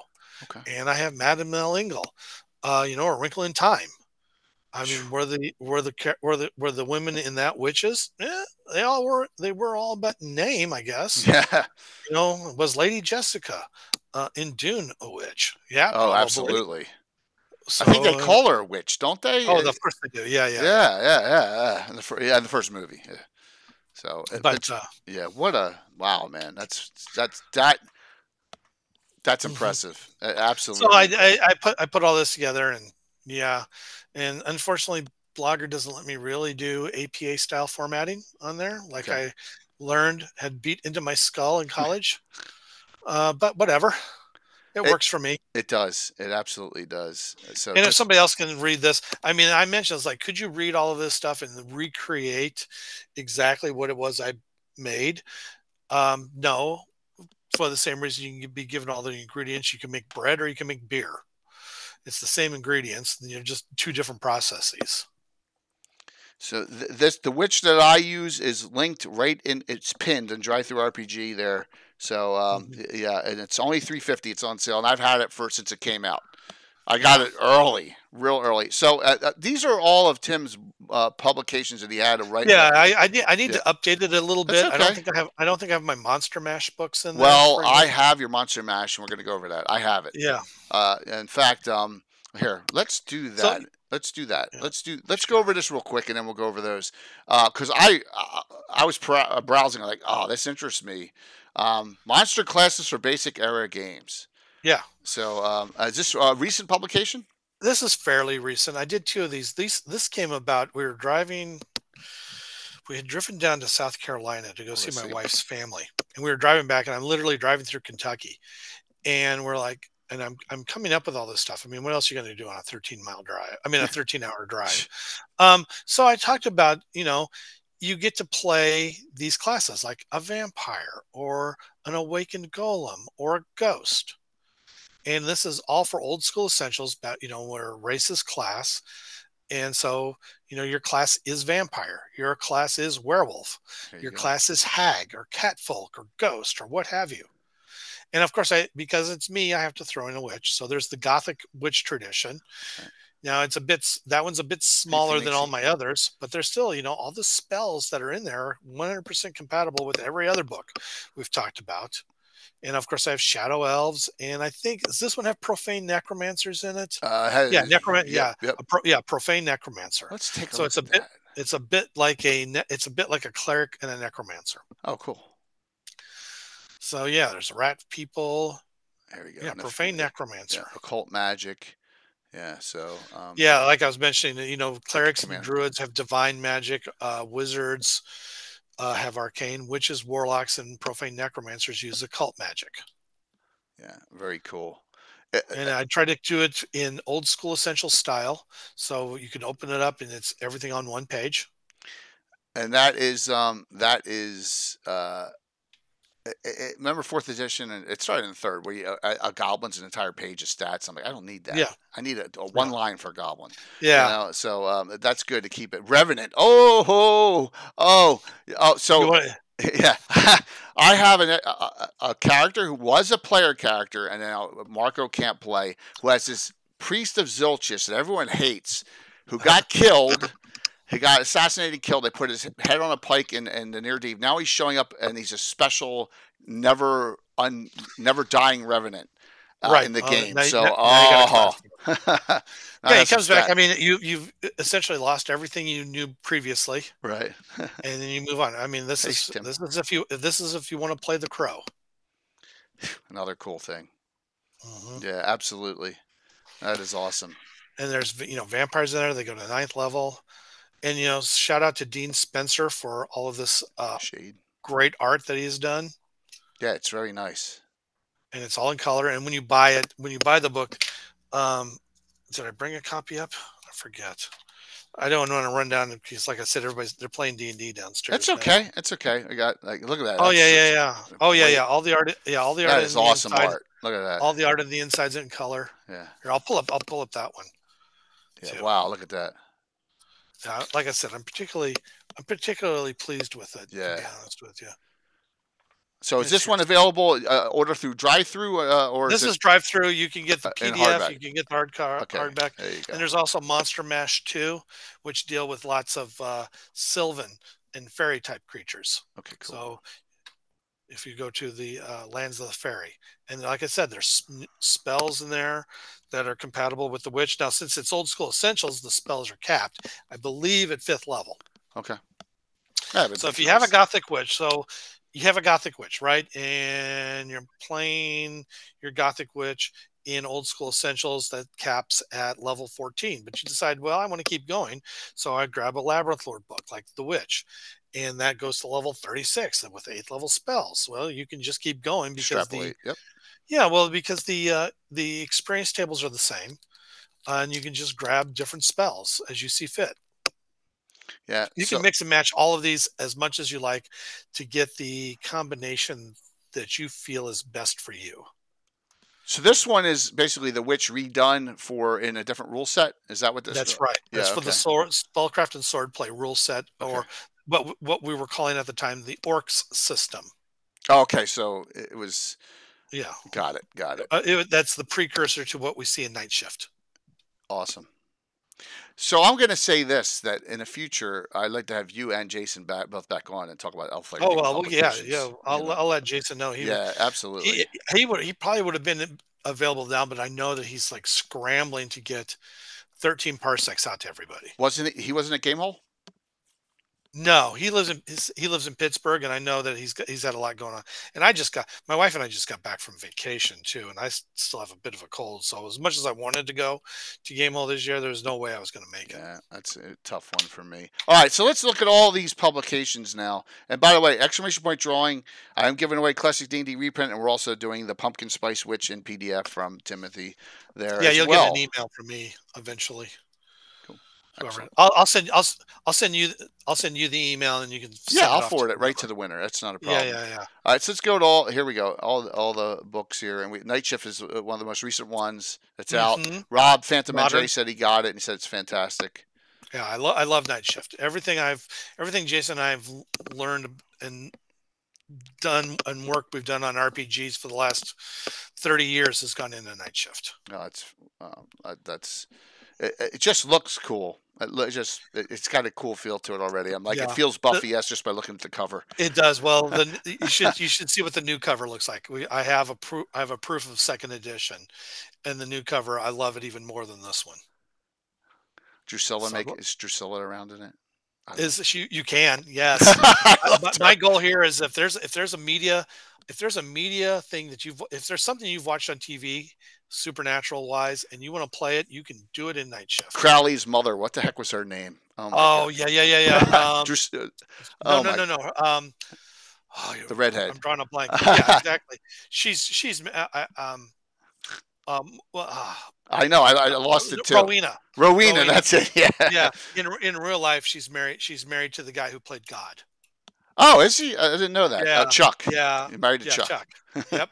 So they're fun. I follow them online. Here's the one you're getting in PDF. The Pumpkin Spice Witch tradition. One of my favorites. I laughed the whole time I wrote that. I just had so much fun writing. These are all on Drive-Through RPG, except if they go in hardback, unless they're Elf Lair Games in the hardback. Yeah, the Elf Lair Games ones hardbacks are, like I said, offset printing, so those are you get to get from the website, except for the Witch from Elf Lair Games. You can get the paperback version from Drive-Through. Okay. And of course, these are all of the Swords and Wizardry versions, and even though they're Swords and Wizardry, they're still compatible. Or you can print the 200 pages out and put it in a binder like I did. You can print them all out. You can print them out and do what I do: grab a red pen and cross out the stuff you don't like, and use the stuff you do like. You're gonna like a lot more than you don't like. Trust me. So and then here's some more Krampus. Yeah, Krampus, Leprechauns. I did that for old school and 5th edition. Also old school and 5th edition. The Beast Within and Blood is the Life. Those are like the precursors to Monster Mash. Okay. So if you just want to play a werewolf or you just want to play a vampire, you can grab those. Jim Segui, I have a bunch of Tim's books full of inspiration. I have a couple of important with witch NPCs, and my gaming players have no idea what to make of them. That's awesome, Jim. It's good to see you. Good to see you on, man, too. Thank you. Yeah. And of course, my opinion is, once you buy one of my books, you get to do with it whatever you want. You want to change stuff around different than me? Fantastic. It's got to fit your game, not my game. You know, they fit my game already. How did you get involved in this with Buffy? You and Jason, or how did this come about? So my involvement with Buffy, I got involved with Eden Studios because I essentially harassed them. Alex Tricot and CJ Corella and George Vascolos. I just basically harassed them until they gave me work. And I wanted to work on the witchcraft line, CJ Corell's Witchcraft. And I actually did write a book for them that never got published. And I didn't take the material I wrote for them because that still belongs to Eden. And it was for the wiki book. I took all of my notes though, which belonged to me, and I recycled all of those. And that's what became part of Night Shift. So a lot of the learning I did for Eden Studios and Buffy went into that. So they weren't publishing any more Night Shift because, they weren't publishing any more Witchcraft books because Witchcraft wasn't selling very well. But they had just picked up the Buffy license, and I was a fan of the show at the time, and I'm like, okay, I can write for this too. So I wrote a lot for it. I'm actually friends with Amber Benson. Oh Who yeah, played Tara. So she and I wrote Ghosts of Albion together. Oh, that's cool. So I was so sad when they killed her. Yeah, me too. That's when my interest in Buffy fandom kind of jumped the shark a little bit. It really did. So, but I did this Magic Box. I wrote a lot for that. I worked with everybody. So while I'm not headliner on most of these, although I think I'm maybe second or third author on Slayer's Handbook. Okay. I wrote for all of them. So Jason and I did this, and it was just so awesome. So it was a lot of fun, and creating the system was great. I came up with the term white hat for the game, which I say I came up with it. I mean, I just stole it from the show, but it's what they used, so that works out great for me. And after Buffy, I decided, well, I really want to do something different. I love Victorian horror. I absolutely love Victorian. And at the time, Amber and horror author Christopher Golden were doing this show for BBC called Ghosts of Albion. It was animated, and it was essentially they sold it as basically Victorian age Buffy, and it was about these two magic using siblings whose job was they were the protectors of Albion. They had to keep England safe from all sorts of supernatural horrors, and they had this trio of ghosts that helped them. Lord Byron, Admiral Boadicea, and what the Admiral.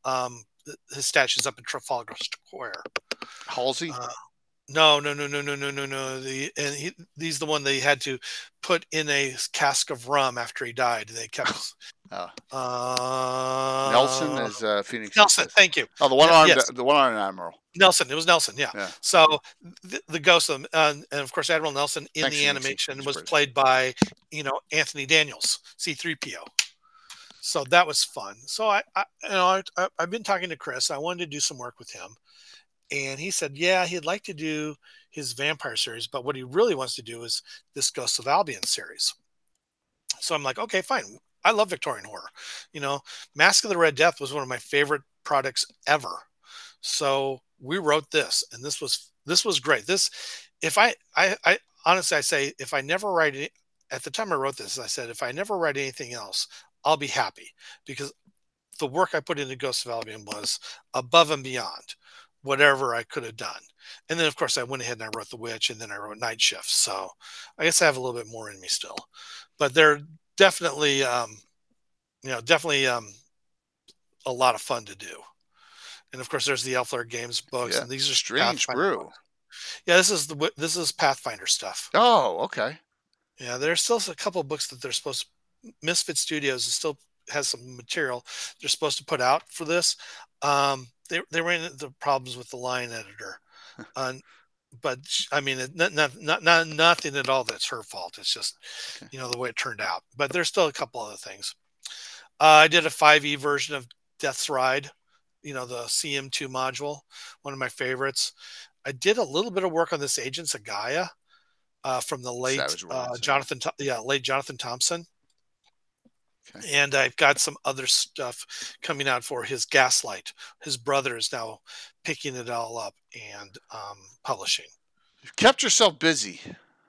I stayed busy. That is fantastic. An extensive library of work, which you should be so proud of. I mean, it's wonderful, and you're not done. You're not done, which is the great thing. You got more in you still. So, I mean, well, I know. I guess. Oh, please go on. I was going to say my friend Bill Mastercrat. He's super excited about the Baba Yaga stuff. Trust me. So I'll get the Baba Yaga. Yeah, he's ecstatic about it. The Baba Yaga stuff is going to. I should point out though that it's going to be in 2 books. That's okay. The one that's coming out is I call it the High Witchcraft book. And you think this is like, your Golden Dawn, your Rosicrucians, things like that. That's the sort of book. That's the High Secret Order. And so I am gonna lean heavily into the Dragon 114. I'm not gonna copy anything because you can't do that. But I'm gonna reread it, look at my class, look at the characters I made for it, and look at the notes that I created for those characters at the time. Yep. So I'm going all the way back to 86. Okay. And I'm gonna try to reconstruct a witch book for that, very specifically for first edition style play. So, like I said, Ostrich, Advanced Labyrinth Lord, Old School Essentials Advanced, that sort of thing. So I want to try to create that and have it be a first edition experience. I'm even going to go as far as to create 2 pages in the book. One's going to look like it could have been part of the original Player's Handbook, because we were promised in Moldvay Basic. Yeah, it said witches and warlocks. There was going to be witches and illusionists. The witches and illusionists. That's what it said. You're absolutely correct. We got illusionists. We didn't get witches. Yeah, so I'm going to write something up. I think the Satanic Panic really stopped them on that. Yeah, there was that, and also there's also been the rumor that the witch got stuck in there by somebody, and they didn't catch it. Yeah, nobody caught it. Neither Eric Holmes or Gary Gygax had planned on it being there, so I don't know. There's a mystery why. And if you go to the blog Xenopus Archives, he's really the expert on everything Holmes. Behind the scenes stuff, yeah. Yeah. So very cool. I'm going to do a page that looks like it would have been part of the Player's Handbook. Okay. So I'm going to try to use the same sort of tenor and tone in writing as that. And then I'm going to do another page that's going to look like the same tenor and tone of Unearthed Arcana, where it's going to be the witch and the warlock subclass. You see, and then I'm going to proceed. I was doing an experience from yesterday. Yeah, these are the working copies. Yeah. Well, my work. I keep my good copy. I've got a paperback Player's Handbook from England and my original Player's Handbook. You got one of the small ones, all the small books too. Yeah, I got all of those as well. I got those hidden away because normally my son plays 5e, but now they're playing first edition tonight. Wow. Continuation of their first edition game, which they're loving, by the way. And look, guys, 5e players do love first edition, and a lot of first edition players do love 5e. You can still do similar things. It's just all fun. But that being said, those pages are going to be in it, and then the rest of the book is going to be formatted a little more similar to my other witch books, so you can still get all of that in. Awesome. And it'll be 100% compatible. The hardest thing right now is going through all of my spells that I want to use and okay, which school does this belong to again? And things like that. The first edition stuff that we took for granted back in the day that I have to remember, how do I do this again? But there's going to be some Baba Yaga stuff in that. And since, everybody in chat's been so active, I'm going to go ahead and I guess I'll go ahead and announce it first here. So this is here you go. Please. This is brand new. Nobody knows this except for my wife and my 2 kids, because I've been talking about it. I got this bug in me a while back, and I decided to write. I said I'm going to spend 1 week. That's it, 1 week, and I'm going to write a Shadow Dark witch book. And I did, and I'm now 200,000 words, 114 pages later, and I have a Shadow Dark Witch. I need to go through. I got to edit some spells. I need Baba Yaga's in there as a patron, so you can choose Baba Yaga as a patron. She has patrons each grant their special witch 2 unique spells per level. So there's 10 Baba Yaga spells, and then there's going to be ritual spells. So you can, it's a Shadow Dark book. So I have 13 patrons, so that's already 130 spells that they're going to have, and then plus the 20 spells I'm doing per level already. So it's already a lot of spells. I still have a couple 4th level spells I got to finish up, and I got a couple 3rd level spells. No, I got 2 4th level spells and a 5th level spell I got to finish up for it, and then I got to get into layout. So I wanted to do that for Halloween, but I got so busy with it, and it turned out to be so much better than I expected. I'm going to do it instead for the winter solstice. So, the darkest day of the year, I'll release a Shadow Dark Witch book. Nice. That's the plan. Now that I've said it out loud, I can think of 1,000 reasons why I'm not going to make that deadline. But whatever, I'll figure it out. I mean, like I said, I've got 115 pages written. It's So I know everyone will be looking forward to it. Shadowlock's hot now, and also we can also use that information. And back converting spells from easy, from no matter whatever edition it is. Yeah, I mean, I picked up Shadow Dark originally just as an idea of mixing it with old school essentials. They sit on the same shelf in my game room, and I thought, well, there's a lot of neat things here, but I prefer old school essentials. But as I'm going through, I'm like, you know what? There's actually kind of a cool little game here. I like this. So yeah, but this is the first time that's been announced anywhere. Great. So, well, we appreciate that. Yeah, absolutely. Yeah, there you all go. And so you'll have to hold me to that. So we'll try. I guess I better get it done. I'm using this also as a way to teach myself Affinity Publisher. Which so far is not too bad. I did Monster Mash in Affinity Publisher, and I did a couple others. So I know I can do it. It's just a matter of this one's a little more complicated. So I want to make sure I get it right. And it's a lot larger. Monster Mash was what, 64 pages, 30 pages? I don't know. Yeah, it wasn't 200 like the original Witch. It's 80. It's 84 pages. So that's simple. This one is going to be a lot bigger. Nice and hefty still. I mean, that's good. So and I got a great cover for it. I love the cover. I've been sitting on this cover for a bit. Featuring the same cover girl I always use. And you got great artists. I'm assuming that already set, and that's half the battle. I haven't. I have. That's the battle. I think I have all the art. There's one more I'd like to commission, to be honest with you. Okay. But I need to first off wait and see. And sadly, I spent a lot of my art budget on birthday present for my oldest son. But I finally found a colossal red dragon that came out for 3rd edition D&D that he's been asking for since he was a baby. So for how much? I got to ask. 250, 300? A lot more than I should have spent. I got a story on that. I had dipped in my art budget for that one. Okay. I don't know. How many years ago was this, Bill? It has to be 10 at least. I went into Days and Nights of Delaware. And they secretly were sitting on 6 of them in the back room. And they had a guy who didn't know better. He put one out for $75 up. And I look up and go, I'm taking that. And I already had rung it up. But yeah, at least that, Bill. And the owner came out. She goes, that was supposed to be posted. Too bad. I already paid for it. So yeah, I have never opened it. Not opened, completely untouched. Still sitting on my shelf. Yeah.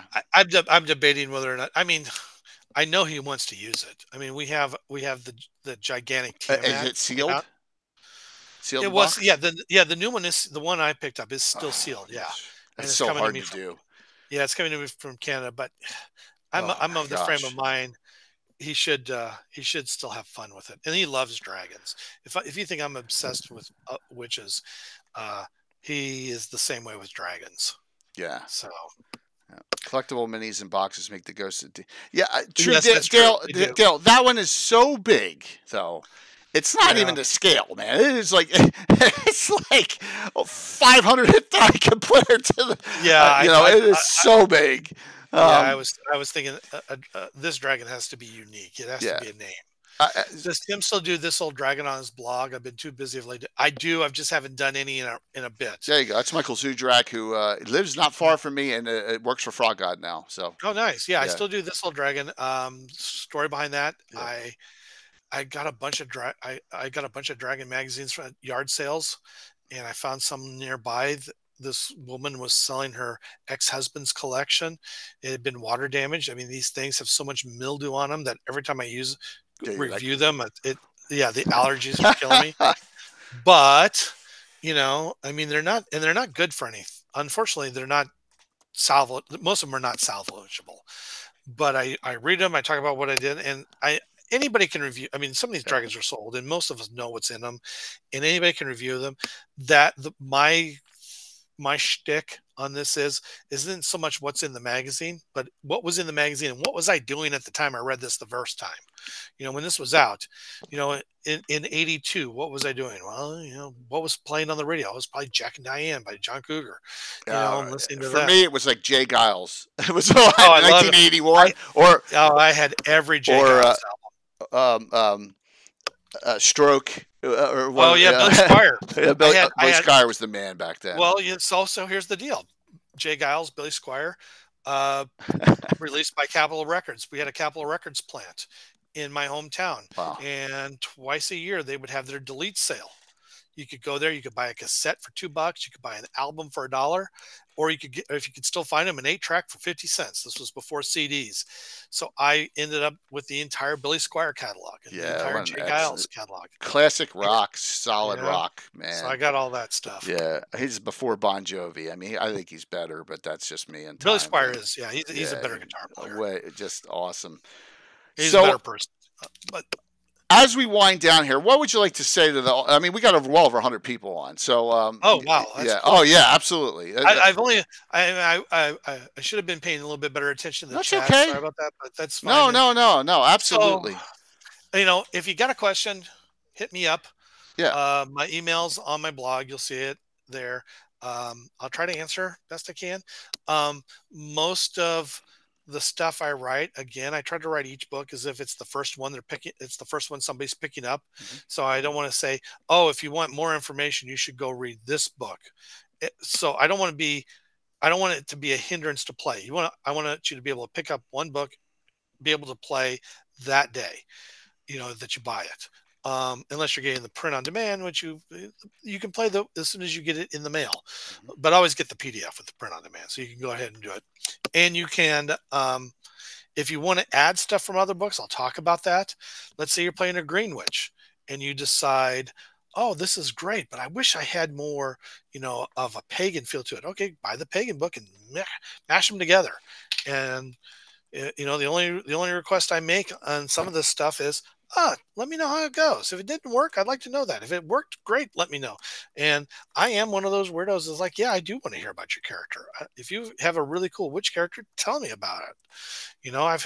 I've talked to lots of people over the years, and I think it's great. But hit me up, and I'm still trying. I try to get as much stuff out as I can. The trouble with doing a blog and publication is I'm writing something. I'm like, should I publish this? Or should I put this on the blog for free? And most of the times it ends up on the blog. I mean, I'm going to hit 2 million. I'm going to hit 10 million views here soon. That's fantastic. So that's kind of cool. I still do my horror movie marathon, although I'm not doing a horror movie tonight because I did this instead. Well, we all appreciate this. Thank you. Yeah. I mean, this has been so fantastic discussion, and everyone is really excited about what you have even coming out. Which I guarantee you got a bunch of downloads because.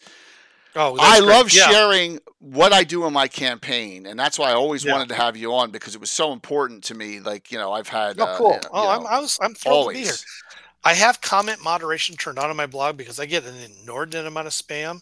Sometimes I take the spam and I put it in a post too because some of it's really fun. But if you leave a comment, it's like, it's not showing up. Well, it's not showing up because I got to go in and I got to manually turn it on because otherwise I get, my blog's going to be overrun with. People telling me that, offers to cast spells for them for free or, Viagra ads. It's like, you don't really I know. Although, if you want some fun, go to my blog and search for astral spiders because I got a lot of people who think astral spiders are real things. And I'm doing the public a disservice by telling them wrong stuff. Yeah, there's my astral spider. So if you look at the comments are a hoot. I usually approve the comments for this one. There we go. Yeah, I got some fun stuff there. Too bad you just play games so nice to know how to remove real ones and know it doesn't steal wisdom. What? I know. Oh my gosh. I have 2 astral spider posts, so it's fun stuff. I get some great. Oh my gosh. Well, we all have it takes all kinds, right? Yeah, and it shows you how the diverse the group is that read your blog and go to it. So that's right. So I'm judging you, but I still like you. Okay, I don't know if that's directed for me, but that's fine. So Yeah, like I said, I have the Shadow Dark Witch book done. I just got done editing all of the spells. I'm gonna go through and check my monsters, make sure that they're Shadow Dark compliant. Um, and finish that all off. I'll have Baba Yaga is going to be in there, and you can be a daughter of Baba Yaga using the Shadow Dark rules. It's not as robust as I would say put in my basic era books, but I plan on expanding on it a bit more in the High Secret Order book, or the High Witchcraft book is what I'm calling it. Which is still not due out for a bit. There's going to be a demon witch book, diabolic and demonic traditions out between those two. Well, I know you got us enticed, which is awesome, and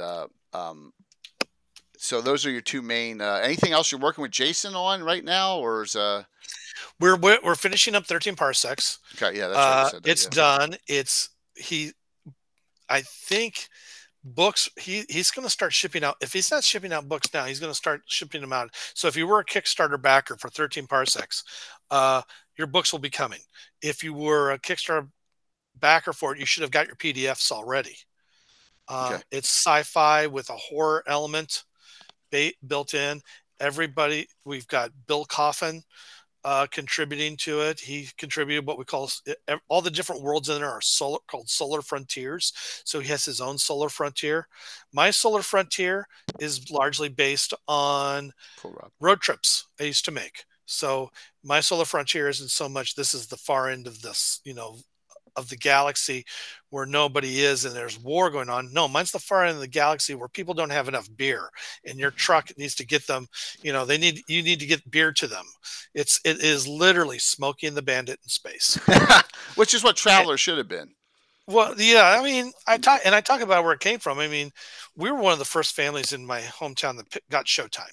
Right. On cable, the new concept of a movie channel, because my dad loves movies. I mean, nobody loves movies more than my dad.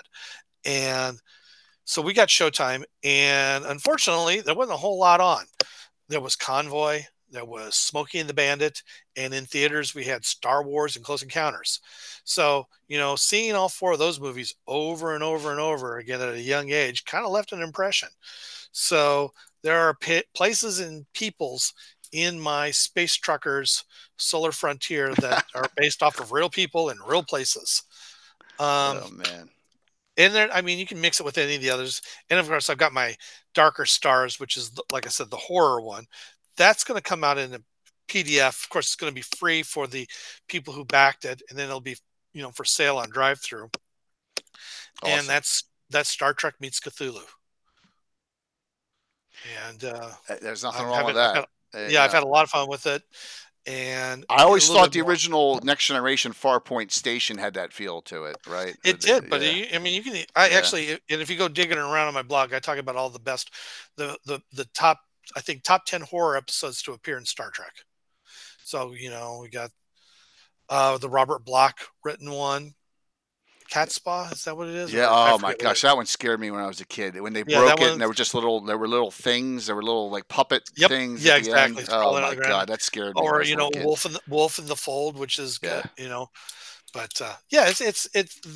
that's my nod to all of that stuff. And of course, because it's Jason and we also brought in Derek Stotalian, who's one of our other members of the Eden Cabal. We all wrote our different worlds in it. So that was fun. Love doing that. We got Bill Coffin in it from D6 fame.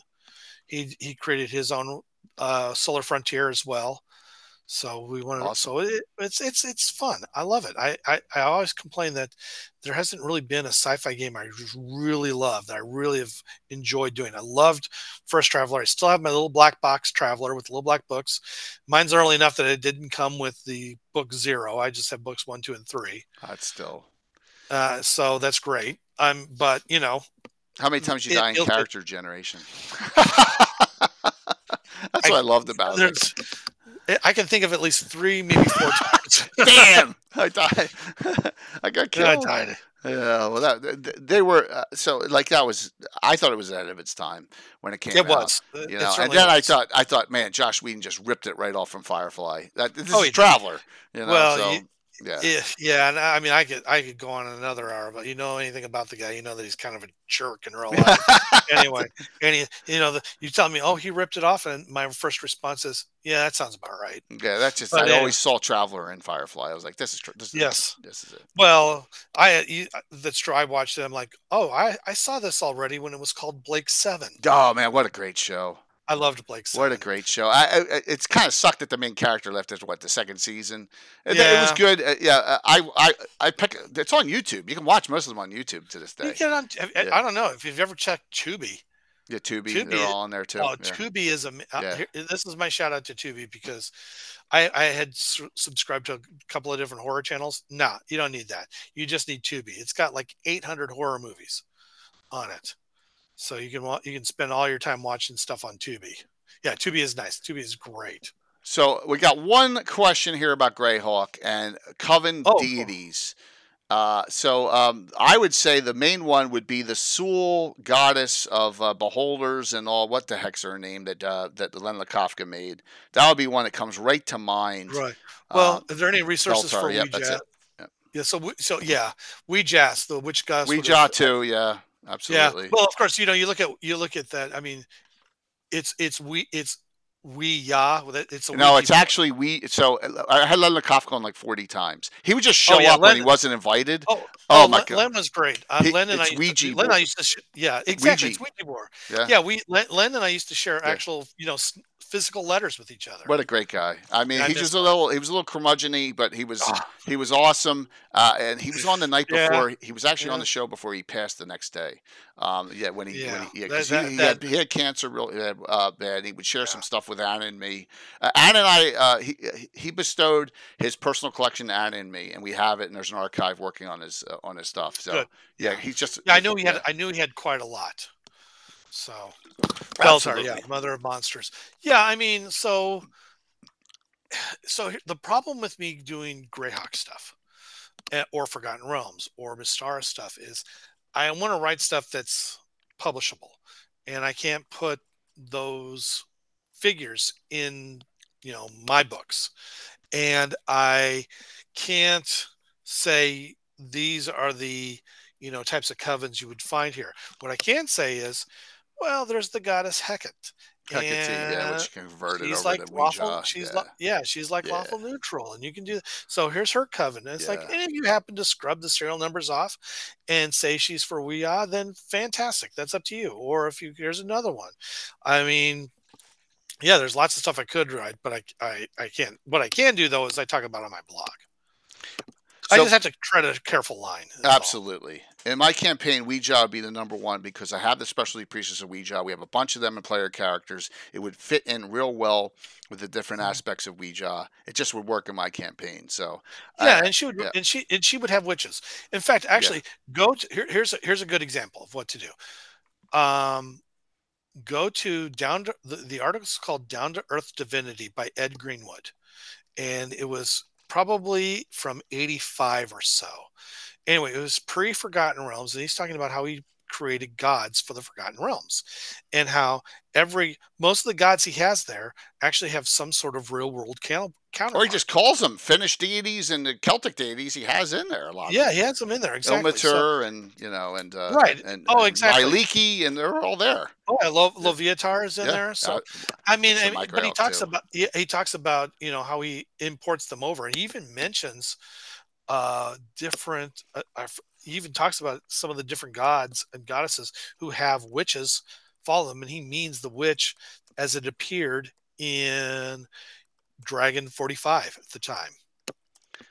So that's an excellent one. Is that the one with the big castle and the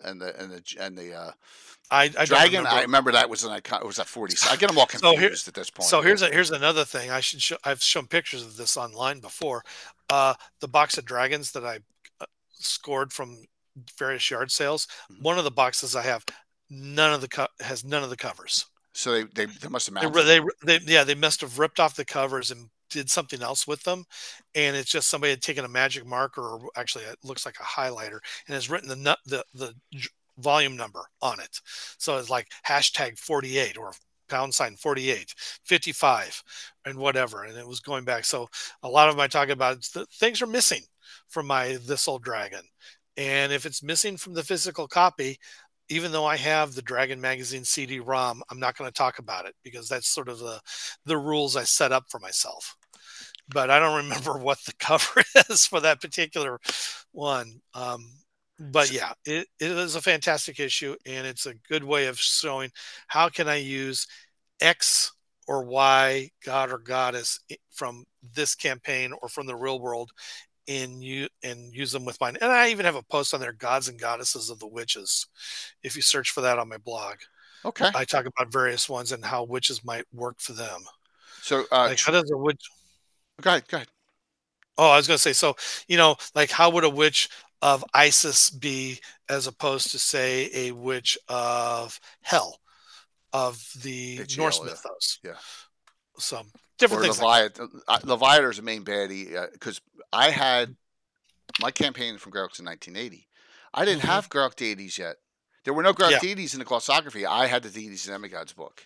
So I have Ukko and Leviatar and all those that's still in my campaign. Well, yeah. Using finished deity is always a good substitute for GREYHAWK stuff. Absolutely, so that works. So Troy asked for elemental. Do you do anything with like elemental deities, like the Blue Coven of Elydra, the water goddess in GREYHAWK?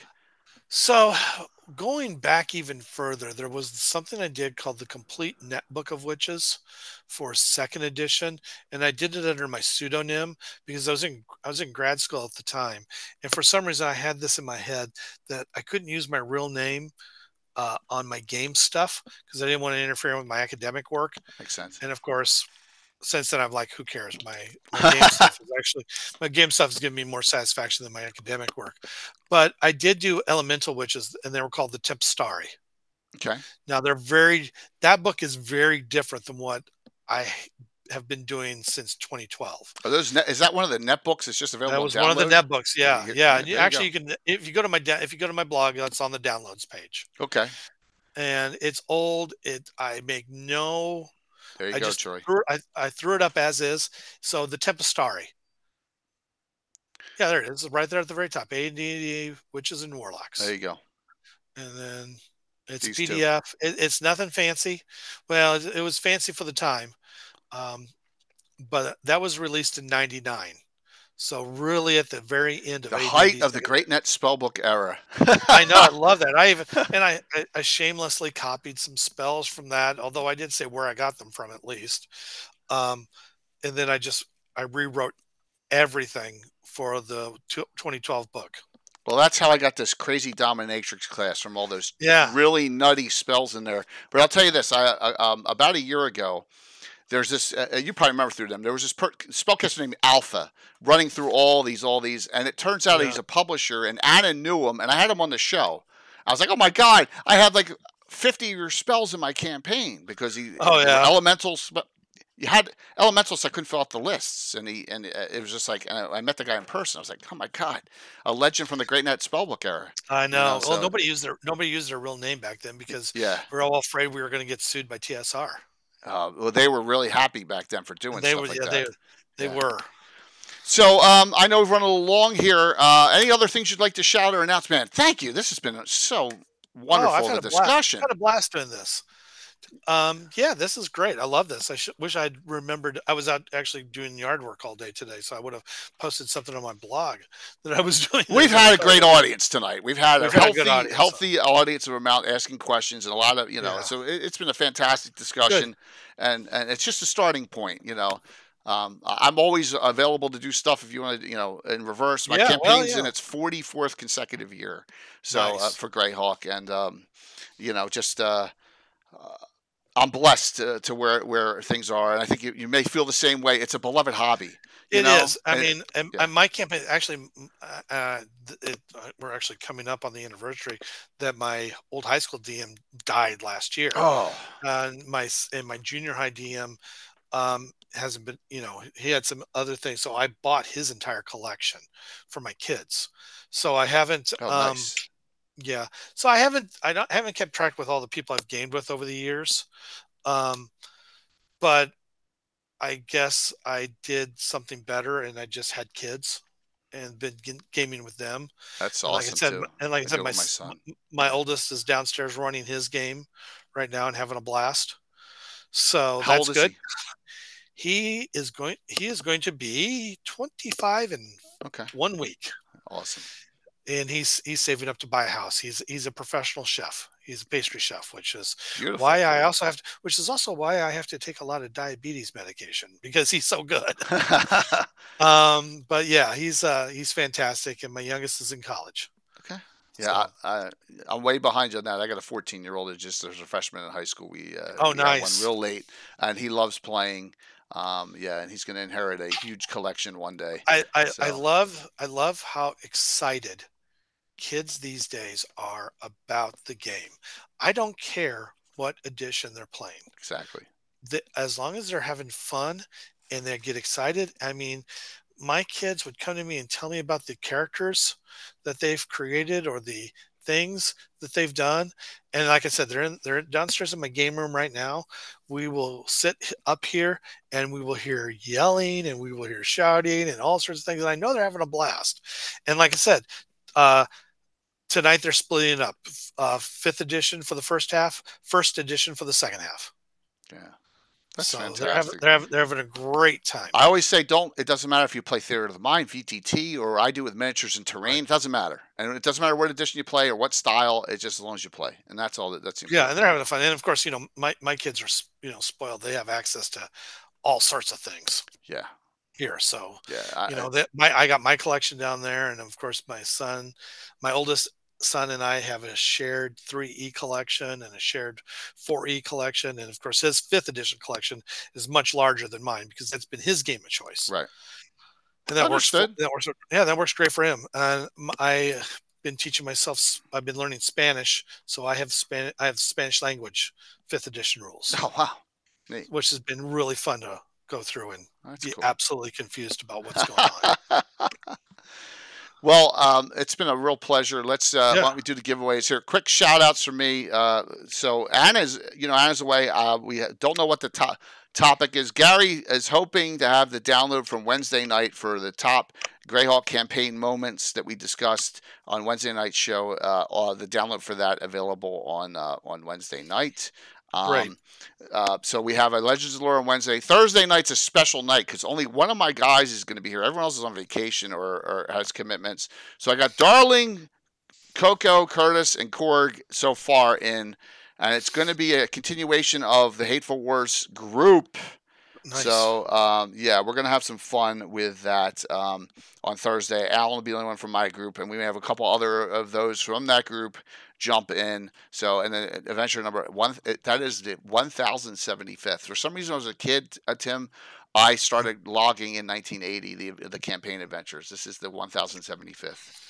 It's Wow. nuts. Yeah, about 30. Crazy. We're guessing 3,800 to 3,900 sessions. That's a guess in those 44 years. But they're all streamers or community people, so Nice. it'll be a special Thursday night game. Miniature Building Authority sponsor giveaway that night as well. Their quarterly giveaway, and then we'll have. I was gonna have a special game Saturday. I don't think that's gonna work. So we're gonna be Wednesday, Thursday, Sunday night next week on stream. So let's do the two giveaways. Thanks. Bill and Master Crafter, great show. Hope Timothy is back with more Witches books in a release. Yep. Yeah, we'll definitely have Timothy and Jason back because I've met Jason. I've talked to him every year at GaryCon when he's there for Troller Games. So he split for a couple of years. He was splitting his time between Troll Lords and Elf Lair. Thanks, Keith. And last year we did Elf Lair games together, separate, which was great. And we're going to do Elf Lair games again. Troll Lords is they've got a really great sort of what's the word I'm looking for? They've hired a whole new social media team for them, and they are fantastic. And I love what they're trying to do. Younger, and more to the point, getting people excited for Castles and Crusades. I mean, I love Castles and Crusades. I wish I did more with it. And I plan to next year. So very cool. I got a lot of my custom classes have been converted to CNC for this publication. This is only the teaser guide, but there's going to be a full one eventually after I get through all my health issues and all the other stuff going on. So, but yeah, we're looking forward to that. So let's see, best D&D content on Twitch. Thanks. Yes. We try. I love doing a live stream, and this gets ported over to YouTube, so we'll have it there. I'll throw the YouTube up on my blog. Please do. It's just they can't see the The only problem is you lose that. You lose the interactivity, but it only stays on Twitch for 90 days as a partner. So I have it on there for 90. But let's do the two giveaways. So thank you so very. I'll tell you again. I have a surgery coming up in mid-November. It should be okay. But thank you. It's just imagine it's a male issue can be bad, but was caught early, so you probably know what I'm talking about. So that almost all men get at a certain age. Well, right. Yeah. So I'm having my prostate removed. So there you go. Well, caught early. So all right, let's do this and do the giveaway here. Set it up. Last call, exclamation point drawing, and then we will see who wins. Timothy will give me the information, and I will get you. Yeah. I'll get that out. You get your choice of that, or we're gonna do the Free City of GREYHAWK box set and reprint from Drive Through Curse. They have Patrick and all the wonderful stuff he gets. If you already have this, I'll get you something else like I always do. The pile is bigger than my existence as a almost 6 foot tall human being. Thank you, Patrick, for sending all that. So here we go. I'm going to close this out. First winner. You got to tell me what you want here. The winner is Caesar. 2000 Caesar is the first winner, and the second winner is Lucitios. So Caesar's choice, Lucitios second. And then if Caesar doesn't shout out, because sometimes he has to go offline, Lucitios, you'll get your pick. So, but I got the two in there, so it's one or the other. Thank you. I'll keep everyone posted. So that's why I'm crushing in as much stuff as I can before I go out on that surgery on November 18th. Yeah. Okay. So well, best of luck to you. Yeah, thank you so very much. I'll send you a code tonight. Then please do. I'll send you the links too once it's ported over to YouTube, and I'll send that to you so you can have it on there. And love to have you back in the near future. I mean, I'll tell you what. Since I announced it here that what I'm doing, how about this? I can come back here for the Shadow Dark, and I'll find a time that Jason and I can do it. I'll get you on a also. You may want to be interested in this. Every couple months, I do a DM's roundtable discussion where I bring in dungeon masters from all over different editions and stuff. And then we talk. Last time I had Punk Rock Jenny, Ed Greenwood, and Mike Shea. Wow. Nice. I'd love to come on. All right, cool. Excellent. So we're going to raid into Darling. Say hello over there. Darling is still, partner pushing, so please stay on there as long as you can, and we'll see you all Wednesday night. Everyone enjoy. Sorry, Curtis, about your 49ers today, too. Football, So, all right, see you soon. There we go. Let me just set the raid up here, raid into the channel. Twitch is, once you get the hang of it, Twitch is, I love it. I love Twitch. The interactivity is so wonderful doing a live stream over a pre-record because it just you get the feel for what for everyone. Just cool. Darling. I had to type this in, of course. Darling show. Here we go. Let's see the raid. Click up. Let's see if we can get over 100. It'll be close. Well, good. That was a lot of fun. Yeah, absolutely. Look at that. 99, 101. Awesome. All right. Countdown. 5, 4, 3, 2, 1. We'll see you Wednesday night. Enjoy the rest of the weekend. All right. Thanks. Go on here. Let me shut this off. We'll be offline. Oh, yeah. There we go.